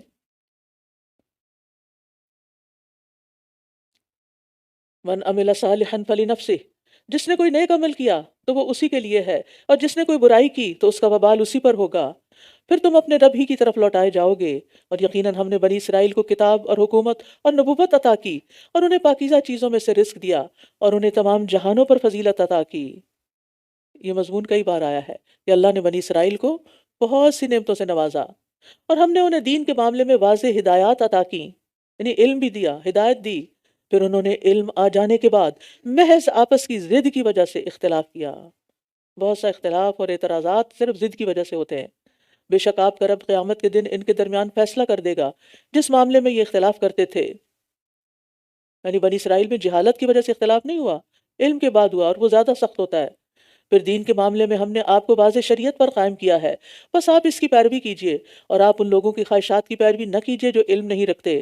بے شک یہ لوگ اللہ کے مقابلے میں ہرگز آپ کے کسی کام نہ آئیں گے. بے شک ظالم لوگ ایک دوسرے کے دوست ہیں اور متقی لوگوں کا دوست اللہ ہے. واللہ ولی المتقین. آج کل رمضان ہے، روزے ہیں، ان کا مقصد تقوی کا حصول ہے، اور جب تقوی آتا ہے تو اللہ کی ولایت، اللہ کا قرب بھی ملتا ہے. ھذا بصائر للناس وہدی ورحمۃ لقوم یوقنون. یہ لوگوں کے لیے بصیرت کی باتیں ہیں اور ان لوگوں کے لیے ہدایت اور رحمت ہے جو یقین رکھتے ہیں. کیا وہ لوگ جنہوں نے برائیوں کا ارتکاب کیا یہ سمجھتے ہیں کہ ہم انہیں ان لوگوں کی طرح کر دیں گے جو ایمان لائے اور انہوں نے نیک عمل کیے کہ ان کا جینا اور ان کا مرنا برابر ہو جائے؟ کتنا برا ہے وہ فیصلہ جو یہ کر رہے ہیں. ابراہیم بن اشعث کہتے ہیں میں نے فضیل بن عیاض کو دیکھا، وہ رات کے اول حصے سے اس کے آخر تک اس آیت اور اس جیسی آیات کو پڑھتے پھر روتے، کہتے کاش میں جان لیتا کہ میں دونوں گروہوں میں سے کس میں سے ہوں، یعنی سیئات والوں میں سے ہوں یا صالحات والوں میں سے. اس آیت کو نام دیا جاتا ہے عبادت گزار لوگوں کو رلانے والی آیت. ہم تو اپنے بارے میں کبھی نہیں سوچتے کہ ہم سیئات بھی کرتے ہیں. ہم سمجھتے ہیں ہم بڑے نیک ہیں. اور اللہ نے آسمانوں اور زمین کو حق کے ساتھ پیدا کیا اور تاکہ ہر شخص کو اس کی کمائی کا بدلہ دیا جائے اور وہ ظلم نہ کیے جائیں گے. کیا آپ نے اس شخص کو دیکھا جس نے اپنی خواہش نفس کو اپنا معبود بنا رکھا ہے اور اللہ نے علم کے باوجود اسے بھٹکا دیا اور اس کے کان اور اس کے دل پر مہر لگا دی اور اس کی آنکھ پر پردہ ڈال دیا؟ تو ایسے شخص کو اللہ کے بعد کون ہدایت دے سکتا ہے؟ کیا پھر تم نصیحت حاصل نہیں کرتے؟ تو اس سے پتہ چلتا ہے کہ آخرت کا انکار وہی کرتے ہیں جو نفس کی ہر جائز ناجائز خواہش پوری کرنا چاہتے ہیں. یہ دہریت، ایتھیزم اتنا کیوں پھیل رہا ہے کہ جب ہم یہ سوچیں گے ہی نہیں کہ کوئی خدا ہے دیکھنے والا، اور سوچیں گے ہی نہیں کہ کوئی آخرت ہے، تو پھر ہم پوری طرح دنیا کو انجوائے کر سکیں گے. اور ہوا کا لفظ یعنی خواہش کا جو ہے نا، یہ جہاں بھی آیا اس کی مذمت ہی کی گئی ہے. سہل تستری کہتے ہیں تمہاری خواہش تمہاری بیماری ہے، اگر تم اس کی مخالفت کرو گے تو تمہارا علاج ہو جائے گا. تو کچھ لوگ ایسے ہیں کہ جو ہوا کی پیروی کرتے ہیں، ایسے لوگوں کو اللہ بھٹکا دیتا ہے. خواہشات کی پیروی کرنے والوں کو اور خواہشات کو روکنے والوں کے لیے جنت کی بشارت ہے. اور انہوں نے کہا ہماری زندگی تو صرف دنیا کی زندگی ہی ہے، ہم مرتے ہیں اور جیتے ہیں اور ہمیں تو صرف زمانہ ہی ہلاک کرتا ہے. حالانکہ انہیں اس کا کوئی علم ہی نہیں، یہ تو محض گمان کر رہے ہیں کیونکہ ظاہری اسباب پر ہی نظر رکھے ہوئے ہیں. ایسے لوگ اپنے آپ کو دھوکے میں ڈالتے ہیں. اور جہاں تک زمانے کی بات ہے تو زمانے کو برا بھلا نہیں کہنا چاہیے. ایسا وقت آ گیا، ایسا ہو گیا، نہیں، وقت تو وقت ہے. وقت نے آپ کا کیا بگاڑا؟ وہ تو اللہ کی پیدائش ہے، اللہ نے کریٹ کیا اس کو. قصور ہمارے اپنے ہوتے ہیں. اور جب ان پر ہماری واضح آیات پڑھی جاتی ہیں تو ان کی دلیل اس کے سوا کچھ نہیں ہوتی کہ وہ کہتے ہیں اگر تم سچے ہو تو ہمارے آباء و اجداد کو واپس لے آؤ. آپ کہہ دیجئے کہ اللہ ہی تمہیں زندگی دیتا ہے، پھر وہی تمہیں موت دے گا، پھر وہی تمہیں قیامت کے دن جمع کرے گا جس میں کوئی شک نہیں. لیکن اکثر لوگ علم نہیں رکھتے. لوگوں کی اکثریت کو نہیں پتا ان کے ساتھ کیا ہونے والا ہے. اور آسمانوں اور زمین کی بادشاہت اللہ ہی کے لیے ہے، اور جس دن قیامت قائم ہوگی اس دن باطل پرست نقصان اٹھائیں گے. یعنی شرک اور نافرمانی خسارے کا باعث ہے. اور آپ ہر امت کو گھٹنوں کے بل گری ہوئی دیکھیں گے. ہر امت اپنی کتاب اعمال کی طرف بلائی جائے گی. آج تم اسی کا بدلہ دیے جاؤ گے جو تم کیا کرتے تھے. ھذا کتابنا ینطق علیکم بالحق انا کنا نستنسخ ما کنتم تعملون. یہ ہماری کتاب ہے جو تم پر حق کے ساتھ بول رہی ہے. بے شک ہم لکھواتے جا رہے تھے جو تم عمل کرتے تھے. تمہارے اعمال لکھے جا رہے تھے. اللہ اکبر. جو کچھ بھی ہم کرتے ہیں اچھا یا برا سب ریکارڈ ہو رہا ہے اور محفوظ ہو رہا ہے. اور قیامت کا معاملہ دنیا کے معاملات سے بہت مختلف ہے. اس لیے قیامت کے دن حقیقت میں کتاب بولے گی. اور اب تو آپ کو معلوم ہے آڈیو بکس کے نام سے بہت ساری لاکھوں کروڑوں میں کتابیں آڈیو بکس کی ہے کہ جو لکھا ہوتا ہے وہ پڑھا بھی جا رہا ہوتا ہے، وہ بولا بھی جا رہا ہوتا ہے. تو اللہ کے یہاں کیا مشکل ہے کہ ہمارے اعمال نامے کو بلوا دے. تو رہے وہ لوگ جو ایمان لائے اور انہوں نے نیک عمل کیے تو ان کا رب انہیں اپنی رحمت میں داخل کرے گا. یہی واضح کامیابی ہے، رحمت اللہ کی جنت ہے. اور رہے وہ لوگ جنہوں نے کفر کیا، ان سے کہا جائے گا کہ آپ میری آیات تم پر پڑھی نہ جاتی تھی، پھر بھی تم نے تکبر کیا اور تم تھے ہی مجرم لوگ. تکبر کرنے والا رحمت سے محروم ہوگا، جنت میں نہیں جائے گا۔ اور جب کہا جاتا ہے کہ بے شک اللہ کا وعدہ سچا ہے اور قیامت کے آنے میں کوئی شک نہیں، تو تم کہتے تھے کہ ہم نہیں جانتے قیامت کیا ہے، ہم تو اسے محض ایک خیال ہی سمجھتے ہیں اور ہم ہرگز اس کا یقین نہیں رکھتے۔ تو ایمان جو ہے وہ یقین کا نام ہے۔ وبالآخرۃ ہم یوقنون، اور ان کے لیے ان اعمال کی برائیاں ظاہر ہو جائیں گی جو انہوں نے کیے۔ آج بدلے کا دن ہے، جو برا کیا برا آ جائے گا سامنے، اور انہیں وہ عذاب گھیر لے گا جس کا وہ مذاق اڑایا کرتے تھے، یعنی قیامت اور جہنم ہی انہیں اپنے گھیرے میں لے لیں گے، اور کہہ دیا جائے گا آج ہم تمہیں بھلا دیں گے جیسا تم نے اپنے اس دن کی ملاقات کو بھلا دیا تھا، اور تمہارا ٹھکانہ آگ ہے اور تمہارے لیے کوئی مددگار نہیں۔ یہ اس لیے ہے کہ تم نے اللہ کی آیات کو مذاق بنا لیا تھا اور دنیا کی زندگی نے تمہیں دھوکے میں ڈال رکھا تھا، تو آج نہ وہ اس آگ سے نکالے جائیں گے اور نہ ہی ان کا کوئی عذر قبول کیا جائے گا۔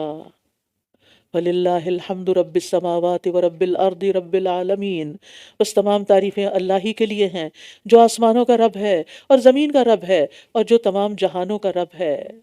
وَلَهُ الْكِبْرِيَاءُ فِي السَّمَاوَاتِ وَالْأَرْضِ وَهُوَ الْعَزِيزُ الْحَكِيمُ، اور آسمانوں اور زمین میں ساری بڑائی اسی کے لیے ہے اور وہ بہت زبردست خوب حکمت والا ہے۔ ایک دن رسول اللہ صلی اللہ علیہ وسلم نے ممبر پر ایک آیت تلاوت کی، وَالسَّمَاوَاتُ مَطْوِيَّاتٌ بِيَمِينِهِ، اور کہنے لگے اللہ تعالیٰ اپنی بزرگی خود بیان کرے گا اور کہے گا میں ہوں جبار، میں ہوں متکبر، میں ہوں بادشاہ، میں ہوں غالب۔ رسول اللہ صلی اللہ علیہ وسلم یہ بات بار بار دہرانے لگے، یہاں تک کہ آپ کی وجہ سے ممبر کانپنے لگا، شیک ہونے لگا، یہاں تک کہ ہمیں اندیشہ ہونے لگا کہ کہیں آپ ممبر سمیت نیچے نہ گر جائیں۔ یعنی آپ اللہ سبحانہ وتعالیٰ کی بڑائی اور کبریائی سے اتنا لرزتے تھے۔ اللہ تعالیٰ ہمارے اندر بھی اپنی بڑائی کا احساس پیدا کر دے کہ اللہ سب سے بڑا ہے، تاکہ پھر ہم اللہ ہی کے اطاعت گزار فرما بردار بن جائیں۔ اللہ ہمیں اپنے فرما برداروں میں، متقی، محسنین اور اپنے دوستوں میں شامل کر لے۔ وآخر دعوانا ان الحمد للہ رب العالمین۔ سبحانک اللہم وبحمدک، اشہد ان لا الہ الا انت، استغفرک واتوب الیک۔ السلام علیکم ورحمۃ اللہ وبرکاتہ۔